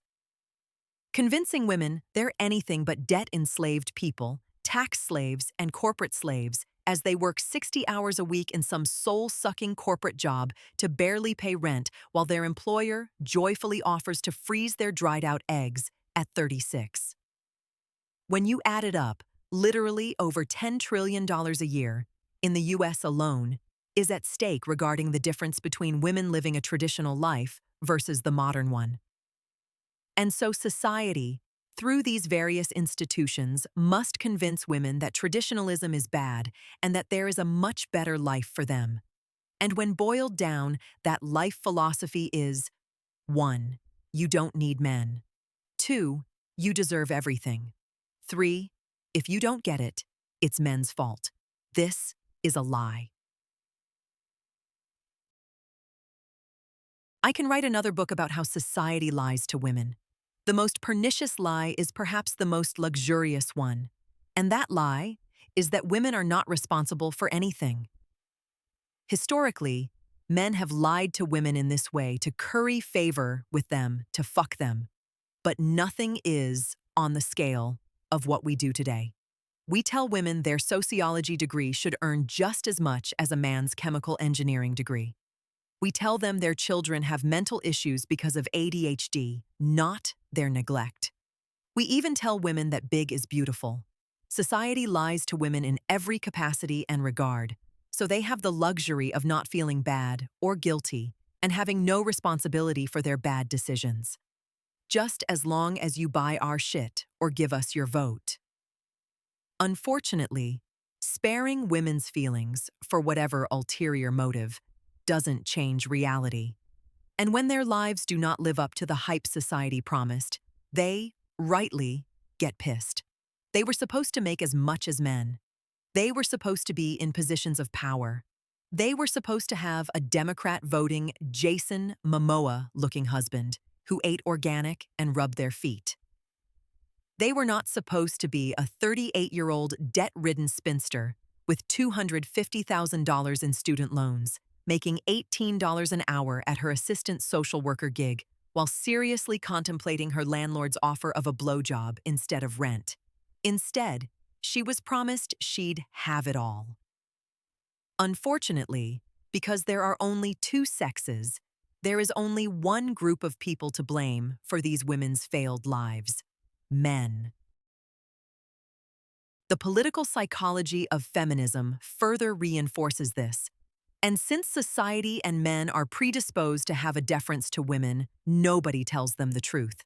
So we don't tell them, stop majoring in stupid shit. Don't blow so much money on dumb crap. Family and love are more important than your career. Don't get fat, otherwise you won't find a guy you like. All this is under your control if you make different decisions. Don't be a promiscuous whore and hurt your ability to find a man that takes you seriously. It would frankly hurt their feelings. And to be perfectly honest, they're so thoroughly indoctrinated, most women won't listen anyway. And so, we are forced to lie further and point to the only other thing that logically, though erroneously, makes sense. It's men. It's the patriarchy. It's toxic masculinity. That 14-year-old boy who hit puberty last week? Yeah, he's part of the patriarchy oppressing you and is why your life sucks, not your idiotic decisions. Maintaining this costly and society-destroying lie has two effects. First, widespread misandry or hatred of men on the part of women. Since men are the only party who can be blamed for women's failures, society is forced to hold men as the guilty culprit, no matter how misplaced the blame is. Many women believe this lie and resent men for it. Second, men being the guilty culprit officially makes women victims, which provides a reason and rationale to give women preferential treatment under the law, at the expense of men. And here, nearly every man alive today is acutely aware of this preferential treatment of women. Employers are blatantly sexist in their preference for hiring and promoting women over men while hiding it behind the guise of affirmative action. As a result, women are given preferential treatment in government contracts, grants, employment, and welfare.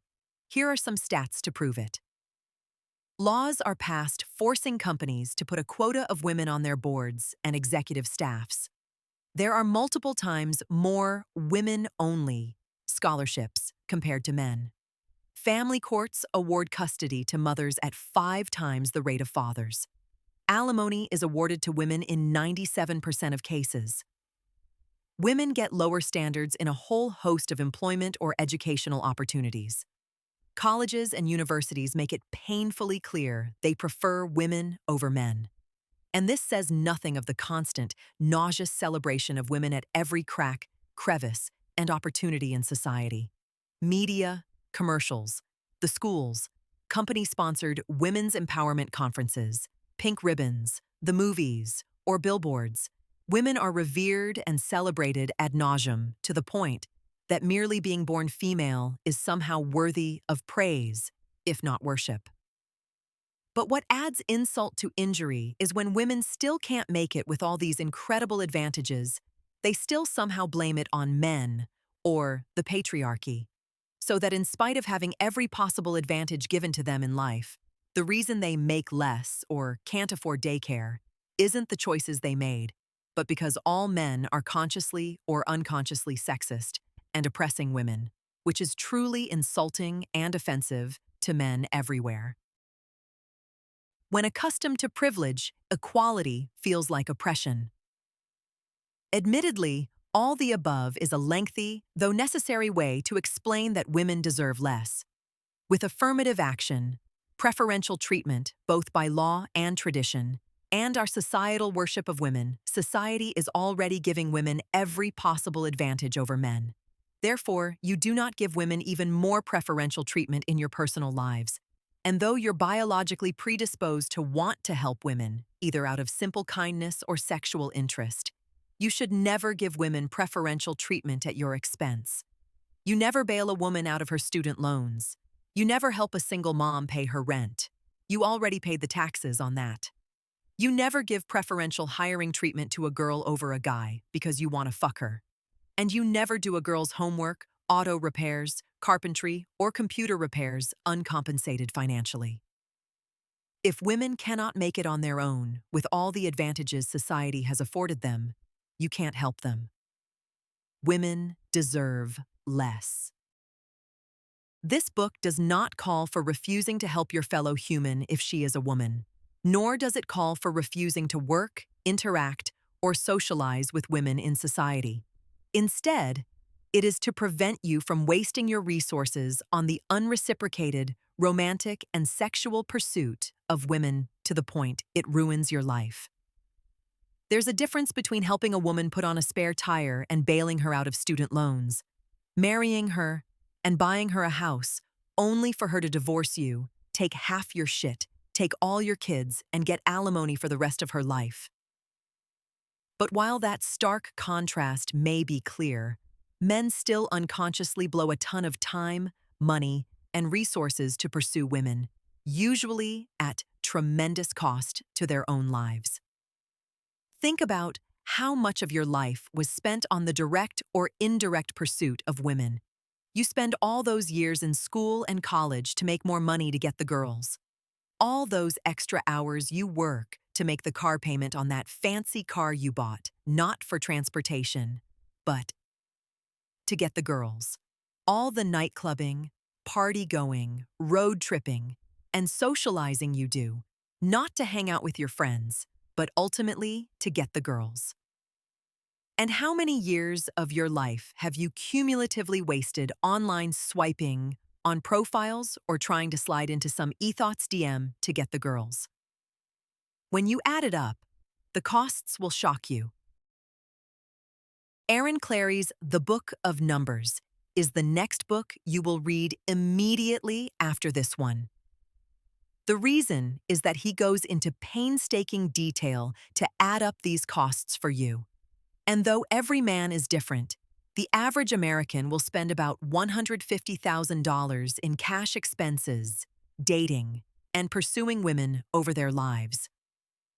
This says nothing about marriage, nothing about divorce, just the pursuit, dating, and courting of women.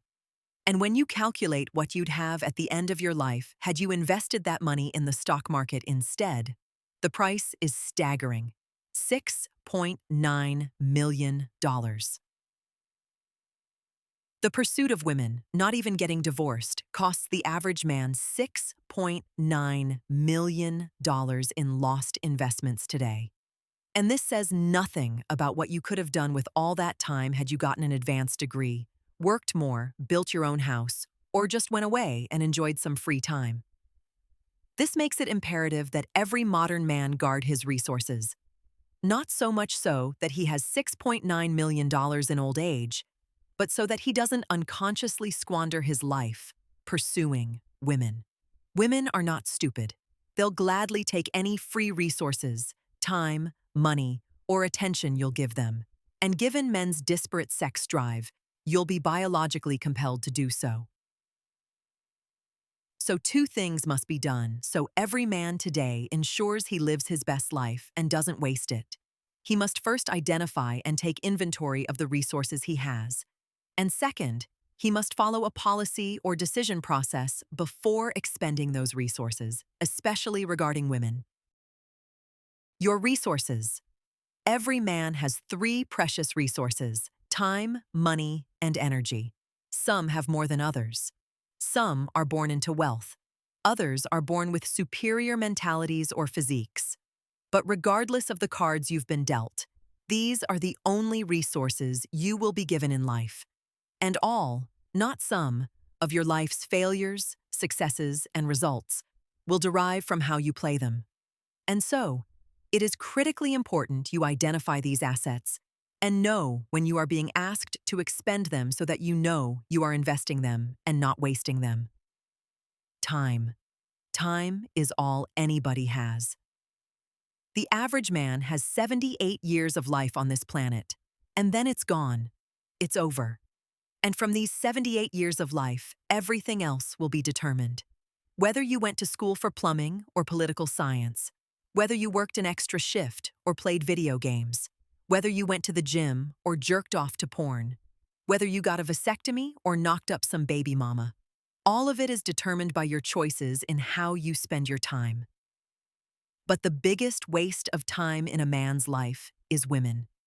Not because of the time you'll waste paying off a divorce settlement or going on a date who's just using you for a free meal, though that too. But more so because a man's time equals attention for women, and women are addicted to attention.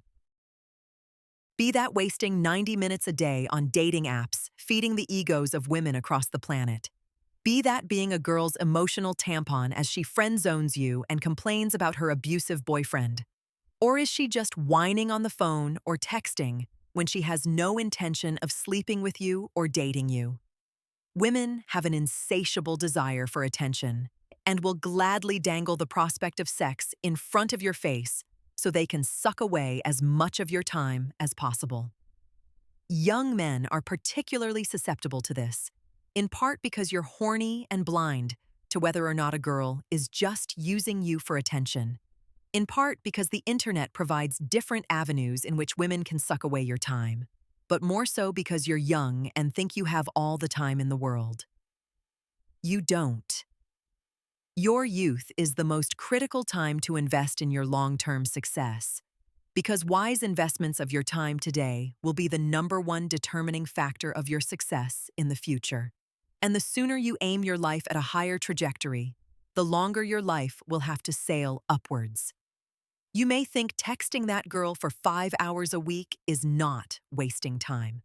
You might not believe swiping right on girls' profiles for 5 hours a week is a waste of time. But 10 hours a week feeding women attention is costing you your future. Guard your time like it's your life, because it is. Money. Money is nothing more than a physical and exchangeable manifestation of your time.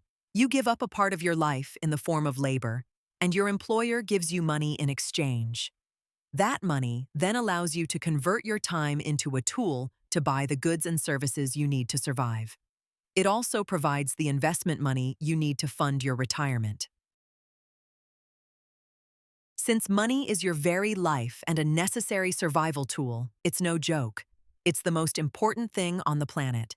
So when people say, it's only money, they are absolutely trying to steal your money because they don't want to earn their own.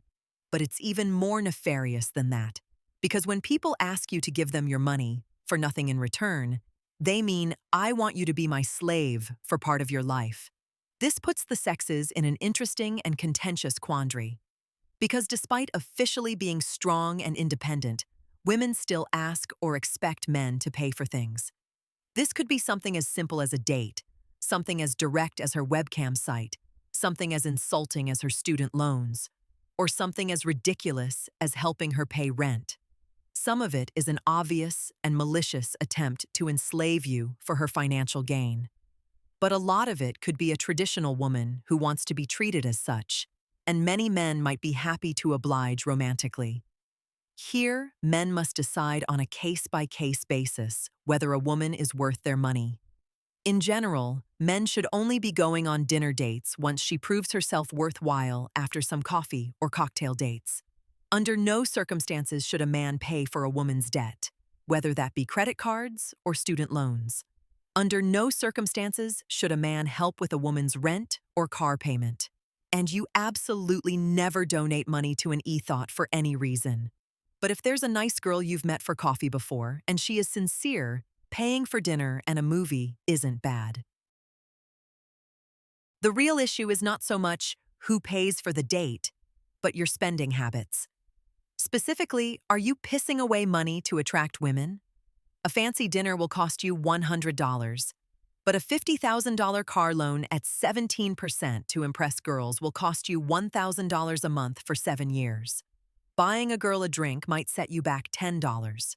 But attending a flagship college instead of a community college, simply because it has more girls, will cost you $50,000 in extra tuition. Taking a girl to the movies will cost you $20. But maintaining that dumbass designer wardrobe sets you back $5,000 a year. And yeah, it'll cost you $47 to take the girl to the fair. But your Rolex cost you $47,000. Marriage has no doubt made many men poor, but young men need to stop being stupid with their money. Never piss away your money trying to impress women. Save that money to invest instead. Energy. Energy is the catch-all term for the mental, emotional, psychological, and even caloric resources you put into the pursuit of women. This could be anything like the initial excitement you have when you see a girl you like, the worry that comes with approaching a girl in person, physically helping your girlfriend move, or dealing with the never-ending litany of female crap when you're married. Regardless of the relationship, all relationships take energy. And in choosing to have a relationship with someone, you are going to be required to invest this energy. But this investment doesn't always have to be negative or costly. For example, the giddiness you have when you meet a girl you really like. The excitement that comes with banging a girl for the first time. The hope is that this girl will be really cool and lead to something bigger. These things will energize you more than cost you. But inevitably, most relationships with women become a net drain of energy. And the reason why is that most women become dishonest, not out of any malice or ill intent, but because they're afraid of violence. In times past, if women angered or even annoyed men, physical abuse could often result. And so instead of just being honest with a guy and saying, "Hey, honey, I want to get a new car," women will instead beat around the bush for hours in the hopes of avoiding a direct question, just confrontation, yet still getting their way. "Hey, honey, so our current car has about 80,000 miles on it, and the warranty is about to expire. And then it would be really nice to have heated seats, which it doesn't have, especially with winter coming up. And I think I saw a speck of rust on the passenger door, and did you know the Johnsons got a new SUV? She said she got a pretty good deal on financing. I guess rates are at 1.7% APR. And you know that I read a report on US News and World Report that says SUVs are safer than sedans by 24%, resulting in fewer fatalities? This indirect form of communication alone will annoy the fuck out of you. Constantly trying to figure out and translate what women want will fatigue the strongest of men. Ask a woman what she wants for dinner. But where women's dishonesty really becomes costly is when they don't like you anymore, are using you as an insurance policy as they hold out for someone else, or just outright found someone else, yet don't have the courage to tell you. This results in a confusing inconsistency between their words and their actions, not to mention a tortured relationship. A girl you were really getting along with suddenly stops returning your calls, cancels on dates, and, if present, acts weird and withdrawn. You ask her what's wrong, and she will say, "Nothing." Worse, some will pick fake fights, accuse you of something you didn't do, blow something you did way out of proportion, or even fake mental illness. Some go so far as to throw temper tantrums and threaten to commit suicide. All of this in the underlying hopes you do the hard work of breaking up with her, and not the other way around. And some women just up and ghost you, never to be heard from again, even if you were in a committed relationship. And if you ever see them in public and dare to ask them, "What the fuck?" she'll immediately claim you're a stalker and need to give her space. It is this cowardice and dishonesty that costs men the most in terms of their energy. The confusion, the drama, the lies, the bullshit, the crying. If you look back at any relationship you had in your teens or 20s, the problems you had were never what women said they were. It was always they found another guy, they got back with their ex, their husband found out, or they just plain didn't like you anymore. And what made this already confusing situation exponentially worse was you were usually emotionally invested in the girl at some level. A girl may have wasted your time, and a girl might have caused a dent in your wallet. But most men will agree it was the psychological damage their bipolar ex caused that was the highest price they paid. The way to make sure this never happens to you or any man again is to understand two things. First, know that most relationships are not going to work out. And not only are they not going to work out, but they are also going to be short-lived. Women will move on to a new guy, a better guy, a different guy, their ex, or simply not you. It might take a week, might take a whole year, but know that most of your relationships will end as she moves on. The second thing to know is one of the key tenets of Buddhism, that desire is the source of all suffering. In desiring women, men pin their happiness and contentment on attaining one. But, as any young man's dating experience will tell you, she's not yours. It's just your turn. Meaning you are pinning your happiness on something fleeting and outside your control. This doesn't mean that you should somehow eliminate your desire for women. You can't. It's hardwired into you. But your desires should be tempered by reality. So, when, not if, she starts acting up, ghosting, flaking, or otherwise, you are not confused. You are not overly emotionally invested, nor do you have any unrealistic hopes or dreams for a future that can be dashed.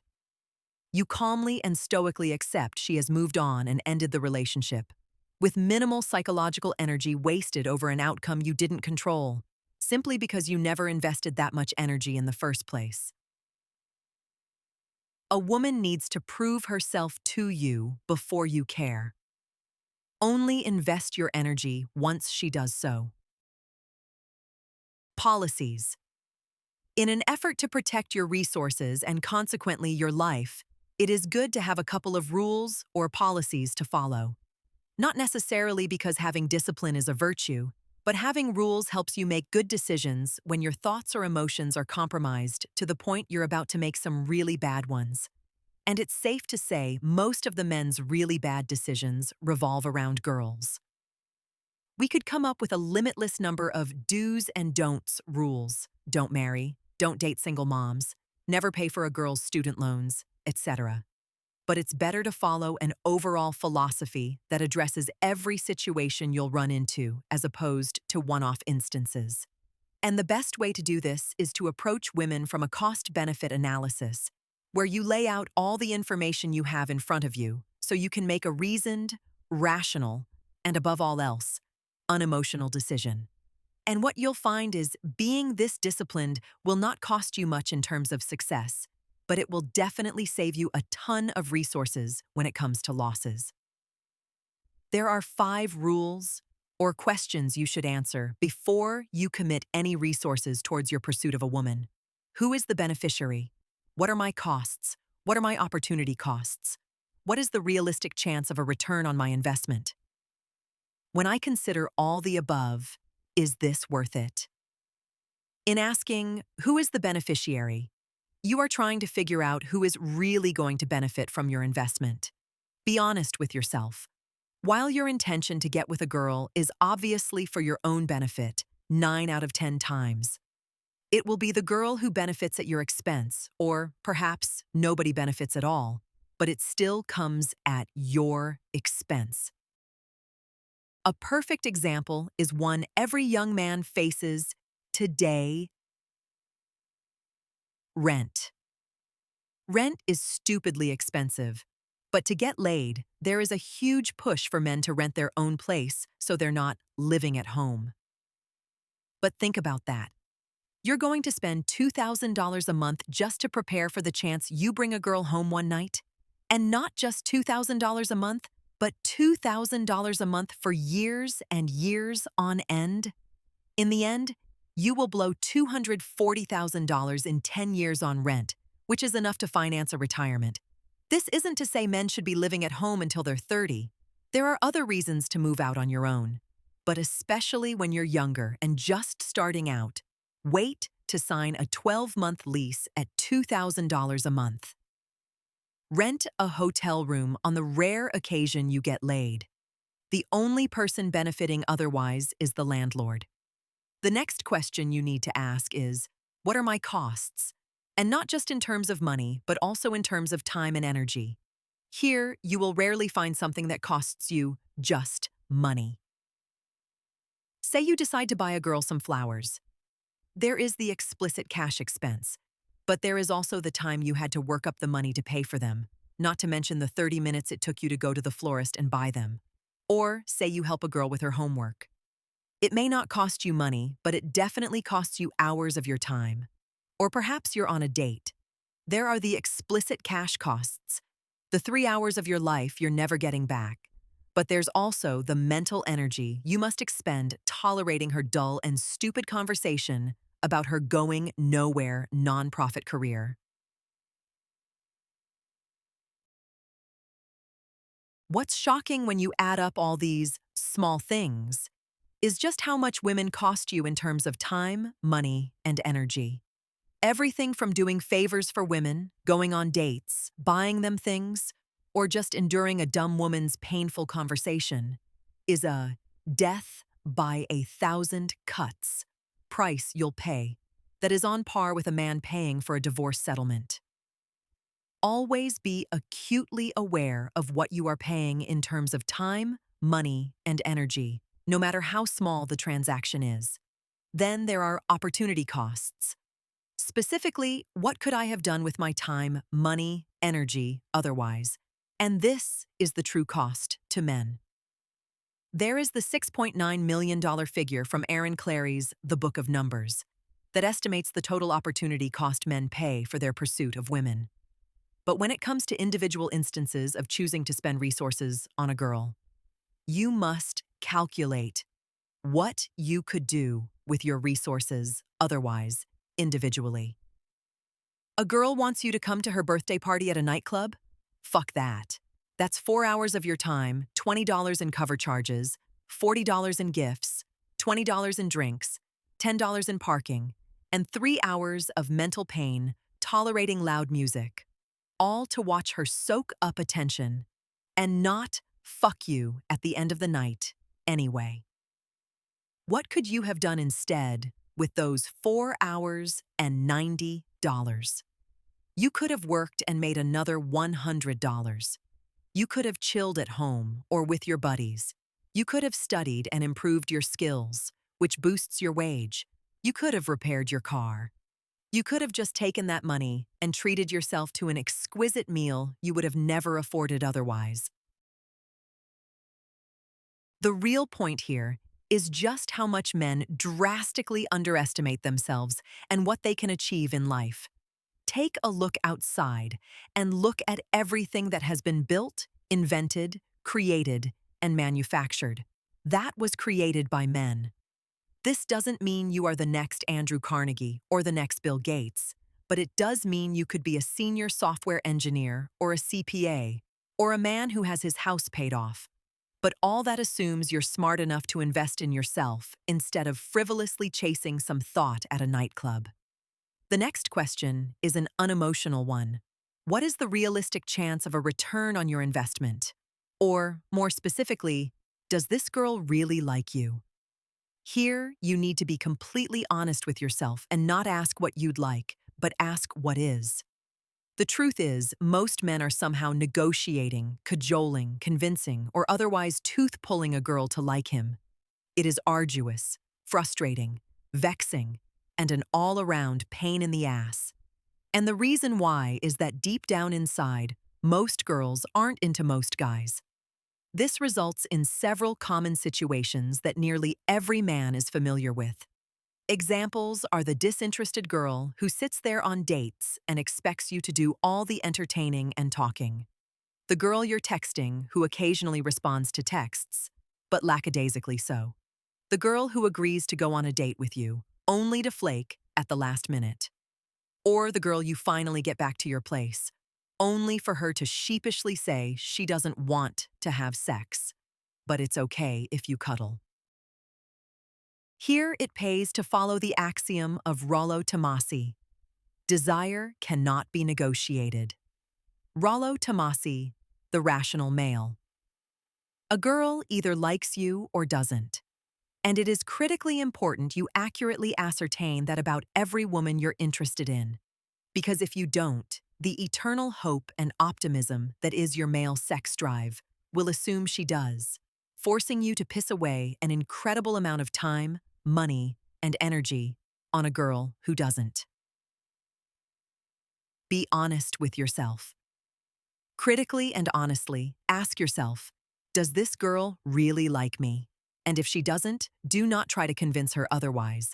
Accept that she doesn't like you and move on to a girl who does. That girl will ensure your investments aren't wasted.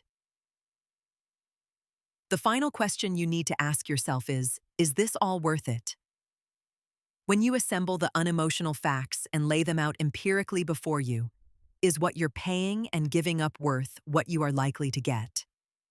And while your heart or your hormones may want one thing, you need to use your brain to answer this question. If you're honest with yourself most of the time, you will conclude it is not worth the investment. 9 out of 10 times, your efforts in pursuing women are usually just a waste of time, and you're usually better off investing those resources into yourself. But this doesn't mean you're going to have any less success. As a matter of fact, quite the opposite. Because what you're really doing is cutting your losses. And in cutting those losses, you will ensure you save those resources for yourself. And you'll be amazed by what kind of man you will become if you reinvest those resources into yourself. A man so amazing. You'll be shocked with how much more success you'll have with women. Reserve those resources for women who deserve them. It cannot be said enough. You deserve more. Women deserve less. For the first time in human history, men face a problem they've never faced before. Women no longer need them, and for the most part, don't want them. This is a more significant problem than it initially seems because, if you think about it, life's whole point and purpose was to get together to create future humans. Sure, long-term, the human race may have had the ultimate goals of discovering God, achieving immortality, or having complete and total knowledge of the universe. But since we are mortal, and most humans don't have the intelligence of Albert Einstein, the one thing in life all men and women had was each other, and the love from any families we might have formed. Unfortunately, an increasing percentage of women would prefer to throw this away, chasing a life of materialism, feminist, socialist religions, careers, and ultimately themselves. But this leaves an equal percentage of men facing the same question. If not women, if not children, then what? While this may sound like a tricky philosophical question, it's not. Because without women or children in your life, there is only one thing left to live for: yourself. And this has been the whole point of this book.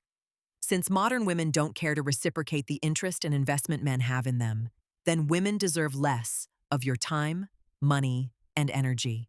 But by default, it also means your life is the only thing to invest those resources in. Meaning you have to live for yourself ultimately. Meaning, absent family, what will you do with your life?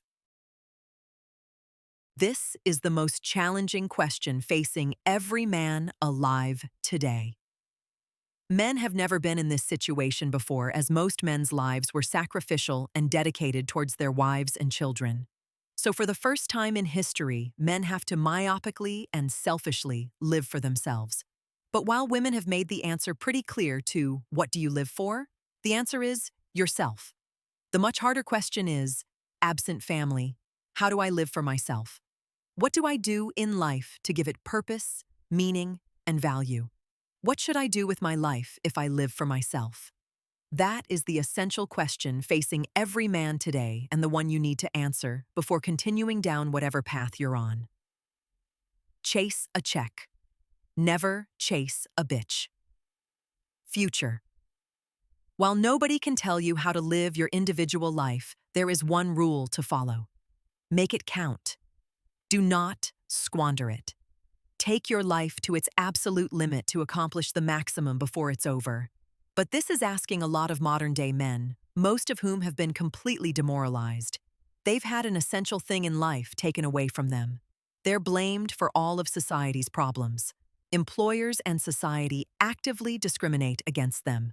And most of today's women are unfeminine, overweight, and often downright hostile toward men. So your average man has no reason to get out of bed in the morning. But there are many compelling reasons to set down the pot. Get off your ass, get out of bed, and make the most of your life, even if most of society seems against you. First, whatever failures you've had with women, you will not have those failures in life. And the reason why is that while you cannot control women, you can control life. By investing your time, energy, and money in yourself, you guarantee a better life for yourself down the road. Whether earning a STEM degree, going to the gym, teaching yourself how to code, or starting a business, Your primary interest is you, and you will therefore be the primary beneficiary of those investments. But women rarely have your best interests at heart. Their primary interest is themselves, not you. So it's more of a risky gamble when it comes to spending resources on women, while investing those resources in yourself is a wise investment. So for once in your life, invest in yourself as much or more than you've invested in women. You'll be shocked at how much easier and better life gets. Second, your misery will end. Society is correct in mocking and ridiculing the brokies, soy boys, fat asses, and incels of America. A life of living at home, collecting government checks, high on pot, drunk on booze, where the peak of your day is coming to some internet porn, is no life at all. And this says nothing of the mental torture that lifestyle has to be. This is what it's like living that mental nightmare. Your only purpose in living is getting to the next hit from an antidepressant, to a shot of booze, to orgasm over a cam whore, to winning a video game, to a dose of Adderall, to stuffing your face with fast food, to some sleeping pills, where your life mercifully ends as you fall asleep, only to wake up the next day to start that horrific shit all over again. So why live that life at all? This is not a call for suicide, but for you to end that miserable life by simply choosing to live a better one. So remove girls from the analysis and just focus on yourself. Won't you feel better going for a walk? Won't you feel better if you have a job? Any job. Won't you feel better if you have a place to go, a skill to study, a trade to master, and some life goals to accomplish? I get it. Everything that gave men purpose and reason to live has been taken away. But you, at minimum, have yourself. And you owe yourself a life better than being a porn-addicted welfare bum whose peak accomplishment in life was qualifying for disability. Third, revenge. Seeking revenge is usually a waste of energy. It takes resources away from improving your life so that you may hurt or slow down others. But there is a much better and more productive way to get revenge: living a great life. Just look at all the hate Andrew Tate got. This Tate hate didn't hurt Andrew, but it did hurt all the right people who hated seeing a strong, good-looking, successful man enjoying his life, living how he wanted to, and not giving a single fuck what they thought otherwise. By being a superior man with an exceptional life and an excellent income, you piss off everyone who has been brainwashed to hate you or blame you for their problems. You make them jealous, ruin their day, and your existence constantly reminds them they are responsible for their shitty lives. You piss off the precise, exact people you want vengeance on, but not at the expense of improving your life. Understandably, you want your pound of flesh out of society. But what does society hate more than a successful, wealthy, happy male? Accommodate their hate by becoming one. Fourth, you're going to die. Harry's life was utterly wasted. It was, by every definition, a tragedy. But is the life you've lived so far any different? How many of you have wasted your youth chasing women? How many cumulative work weeks, if not work years, have you wasted paying women attention online? Did you spend 19 years in school getting a master's degree for yourself or pussy? Did your wife get fat or cut off the sex? How many of you are looking at a realistic chance of divorce in your marriage right now? And given this costly and unsuccessful track record, if you continue chasing women, won't you end up just like Harry? Life is too short to be standing in a loud nightclub trying to chat up some disinterested girl. Life is too short for you to be going to med school to get some pussy. And life is way too short for you to be enslaved for half of it because you signed a marriage contract. This book can't tell you how to live ultimately. However, a life of mountain biking, fishing, reading, boxing, race car driving, motorcycling, boating, swimming, traveling, adventuring, podcasting, and playing chess is a much better life than one of trying to seduce a girl at a bar or getting divorced from her 4 years later. You got way more important shit to do than chasing pussy before you die. The irony. Then there is a fifth and ironic reason you should invest in yourself, not women. Imagine what putting effort into the life detailed above would look like. And I'm not talking about Dr. Jordan Peterson's step one accomplishments like making your bed or getting a job. Imagine what life would look like if you invested as much into yourself as you had women. First, you'd likely be in very good financial shape. Instead of going to house parties or drinking in the dorms, you'd be studying, getting good grades, and in an employable subject, no less. You might have even been smart enough to join the military to have your schooling paid for with the GI Bill. So when you got out at 24, you'd have a bachelor's in electrical engineering, no student loans, and maybe even some money saved up. Your first job offer would be for $60,000. And 6 years later, at 30, you're a senior engineer at a reputable firm, bringing in $110,000. And over that time, you'd have saved up enough for a down payment on a modest home, of which you'd have built up $200,000 in equity over the years. Second, you'd likely be in great physical shape. With stable finances, you'd have the money to afford quality food and a gym membership. But more importantly, you'd have the time to hit the gym regularly and pursue your hobby of mountain climbing on the weekends. You may not be Schwarzenegger shredded, but you'd be in great shape and neatly fill out your clothes. Third, you'd be professionally accomplished.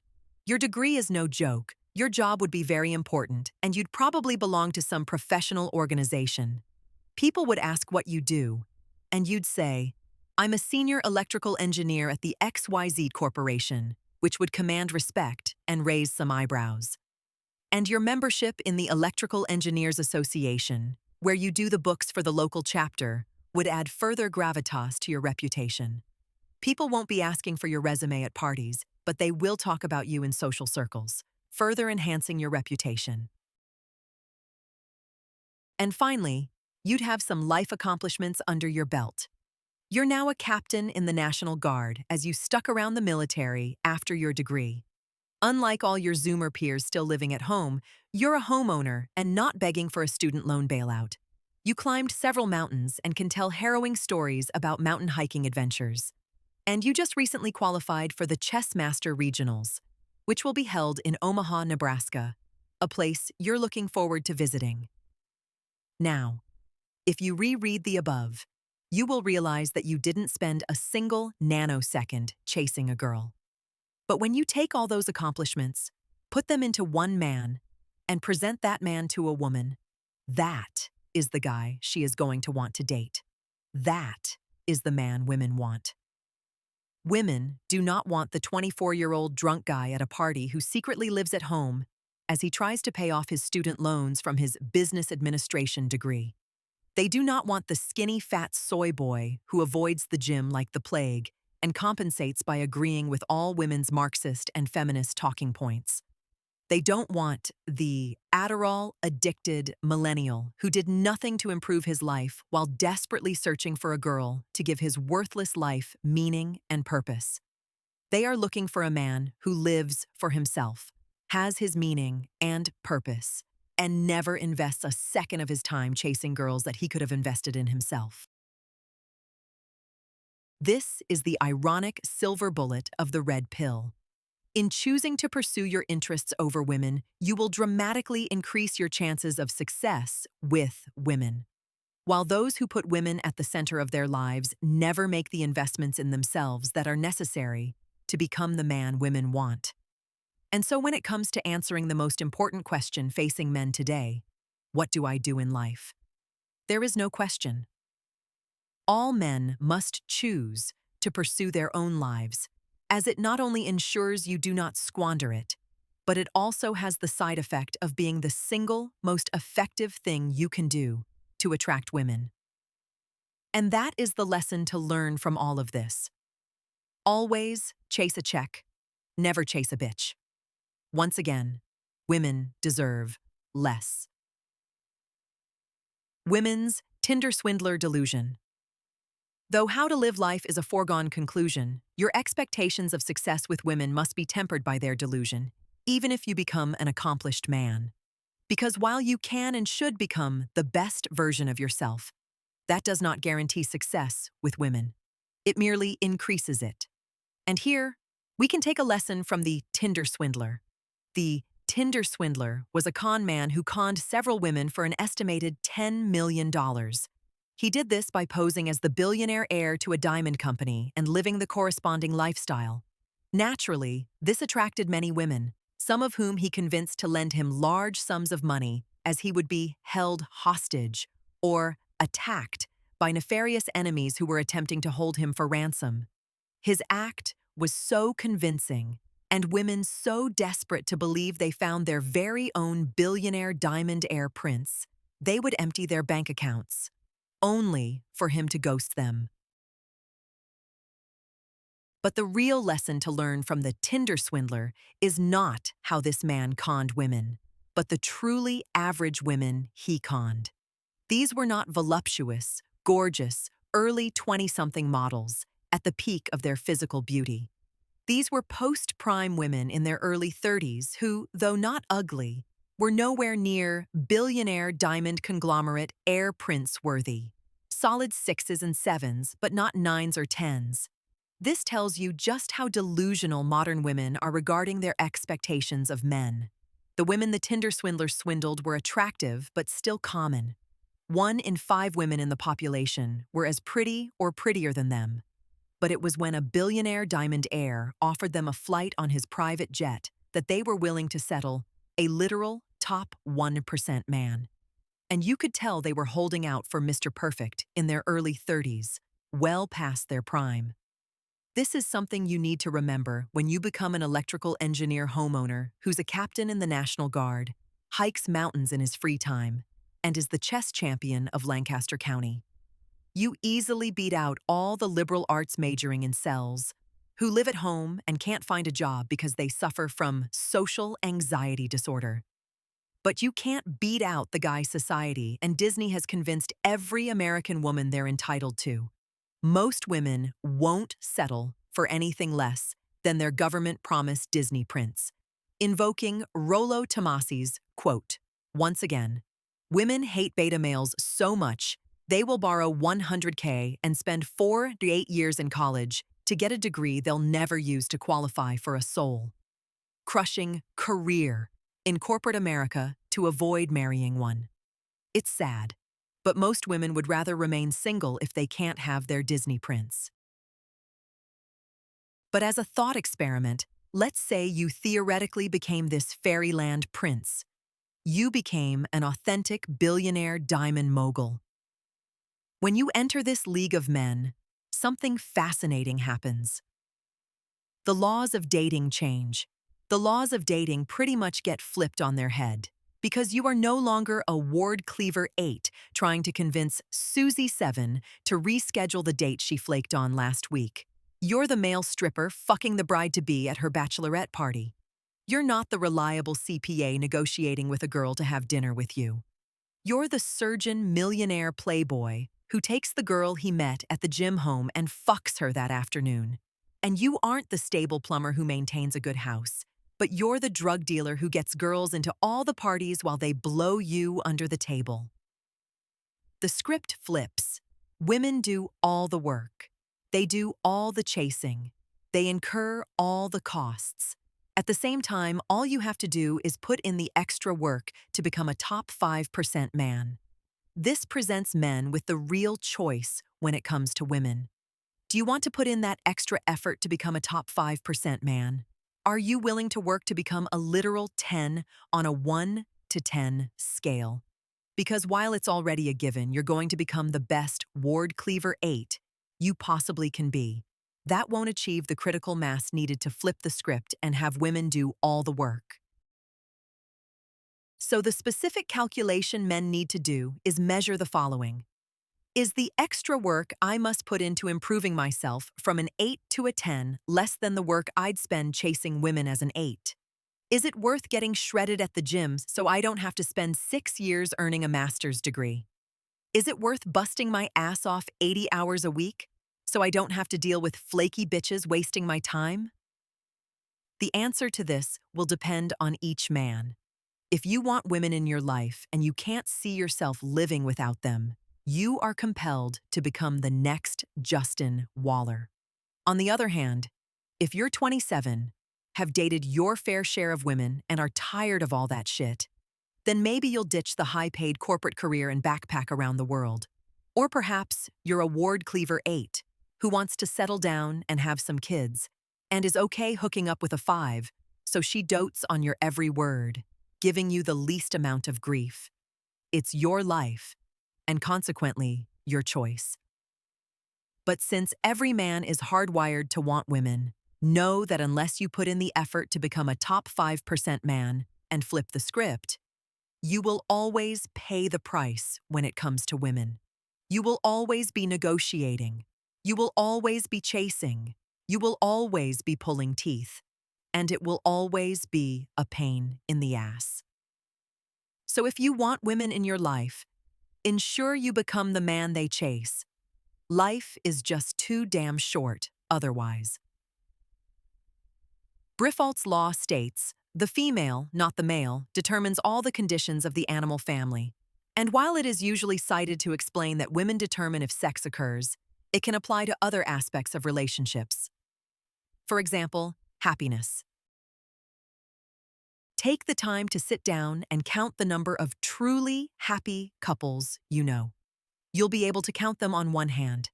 But when you divide those 3 or 4 couples by the tens of thousands you've known and met, you'll see just how rare it is for a couple to be happy. But the one thing that stands out most with happy couples is how the woman adores her man. She is always beaming with happiness, looking at him with loving eyes, hitting him in his chest when he makes his stupid jokes, and hinges on his every word as she's always by his side. Meanwhile, the man always has a knowing smirk confirming it all. This is merely further proof of Briffault's law. Except it is not the woman determining whether sex will occur, but whether or not she will be happy, and by consequence, whether the relationship will be a happy one, as most men will be happy with any sweet, kind woman who stays in shape. Sadly, this shows how rare it is for women to be happy with the man they got, or their relationship. This could be due to the propaganda that they're entitled to a top 5% man. This could be their natural hypergamous nature, always looking for a better man. But it is also the likelihood that women never liked men that much in the first place, and were never happy being married to one, either today or in the past. This presents all men with a very important question. Let's say in some mythical world, we all become the top 5% of men. We're all millionaires with exotic backgrounds, great physiques, and everything women wanted. But the sad truth is even this may not be enough because it's so statistically rare for women to be happy in relationships. And so the paradox or risk men face is they put in all this effort to be the best man possible, and then go beyond that to turn themselves into a top 5% man, only to get divorced or have a girl leave him anyway, just like Tom Brady. This is the Tom Brady gamble. There is simply no man on the planet like Tom Brady. He is the winner of 7 Super Bowls, has a net worth estimated at $250 million, incredible looks, incredible physique, enviable charm, and the fucker is still playing in the NFL in his mid-40s. There is nothing else this man could do to make himself more attractive, yet Giselle still divorced him because no matter what the reason, she wasn't happy. If Brady had read this book and had read Pill Awareness, he would have given Giselle less, and she would stay in line. Tom Brady isn't the only person to lose the Tom Brady gamble. There's Brad Pitt, Jeff Bezos, Bill Gates, Jason Momoa, and, though not divorced yet, Sylvester Stallone and Will Smith. The list could go on. This shows putting in that extra effort to attract women guarantees nothing. We all face the same abysmally low chances of happiness in our relationships. So why would we go above and beyond the call of duty to become a Tom Brady only to lose it all in the end? The strategy. Men need to follow a strategy that allows them to live their best life possible while allowing for one of those preciously rare, happy couple relationships to form, but ensures you don't waste your life losing the Tom Brady gamble. We already discussed some specific rules you should follow in Chapter 6. Never get married, never bail a woman out, never let her avoid the consequences of her choices, etc. Yet robotically following rules will only protect your money and resources. You need to understand the philosophical underpinnings of a strategy, as that will protect what is likely more important: your emotional health and sanity. Thankfully, the strategy men should follow is relatively simple. It doesn't pull from all the cutting-edge thoughts and philosophies of red pill philosophers, nor does it require a great, deep psychological dive to understand. It is one simple principle: align your expectations with reality. Revisiting Buddhism, desire is the source of all suffering, and men desire something most women are incapable or unwilling of. And so even though it goes against every cell of genetic programming in your body, you must accept this reality simply because it is reality. Women don't like men that much. Most women are not capable of being happy in relationships. If you wish to have any success with women, it will take an excessive amount of work, so much work it might cost you your entire life. These are non-negotiable facts you must accept. But there is some hope. Because it is also a fact that you should live your life in your best interests. And in living your life in your best interests, you will dramatically improve your chances of success with women. And if you're willing to go the extra mile, you can become a top 5% man, flipping the script and making them chase you. But once you do that, once you become the absolute best man you can be, there is nothing left for you to do. And in there being nothing left for you to do, you can forgive yourself of any obligation, responsibility, or guilt, because at that point, all relationships are the responsibility of women. Let's state that again, so you listen. All relationships are the responsibility of women. Men are conditioned to think we have to control everything. We have to account for every variable, influence every outcome, and are ultimately responsible for all results. But we're not. And we're not, especially when it comes to intersexual dynamics, because there's a whole other human being at the other end of this negotiating table. Women. Women have their own thoughts, sentience, choices, agency, and responsibility. And while women will move mountains to avoid agency and responsibility, it still doesn't change the fact that as long as you do your best, as long as you become the best man you can become, you are no longer responsible for the outcome of this or any other relationship. That responsibility is now squarely laid at the bristled feet of women, and you no longer have to worry about it. When you stoically accept that women have an equal responsibility in all relationships, this not only liberates you from any further obligations you have to women, but also allows you to see modern-day relationships for what they are: a calculated risk. And once you have done all you can to mitigate those risks, there is nothing more to do. It is now up to the women to accept you or not. But if you are smart enough to align your expectations with reality, abandon hope, and know the statistical chances of women contributing positively to your life, you no longer pin your hopes and happiness on women's acceptance and approval. Instead, it forces all women to prove themselves worthy of you because you have the realistic expectation she will fail. You have the realistic expectation she will divorce you or monkey branch to an even better man. Your expectations align with the reality that she will be a whiny, dramatic, insufferable pain in the ass who will likely get fat as she ages. And until that girl proves she is the starry-eyed girl who adores you and will make your life infinitely better, there is no committed relationship. You are not taking the Tom Brady gamble.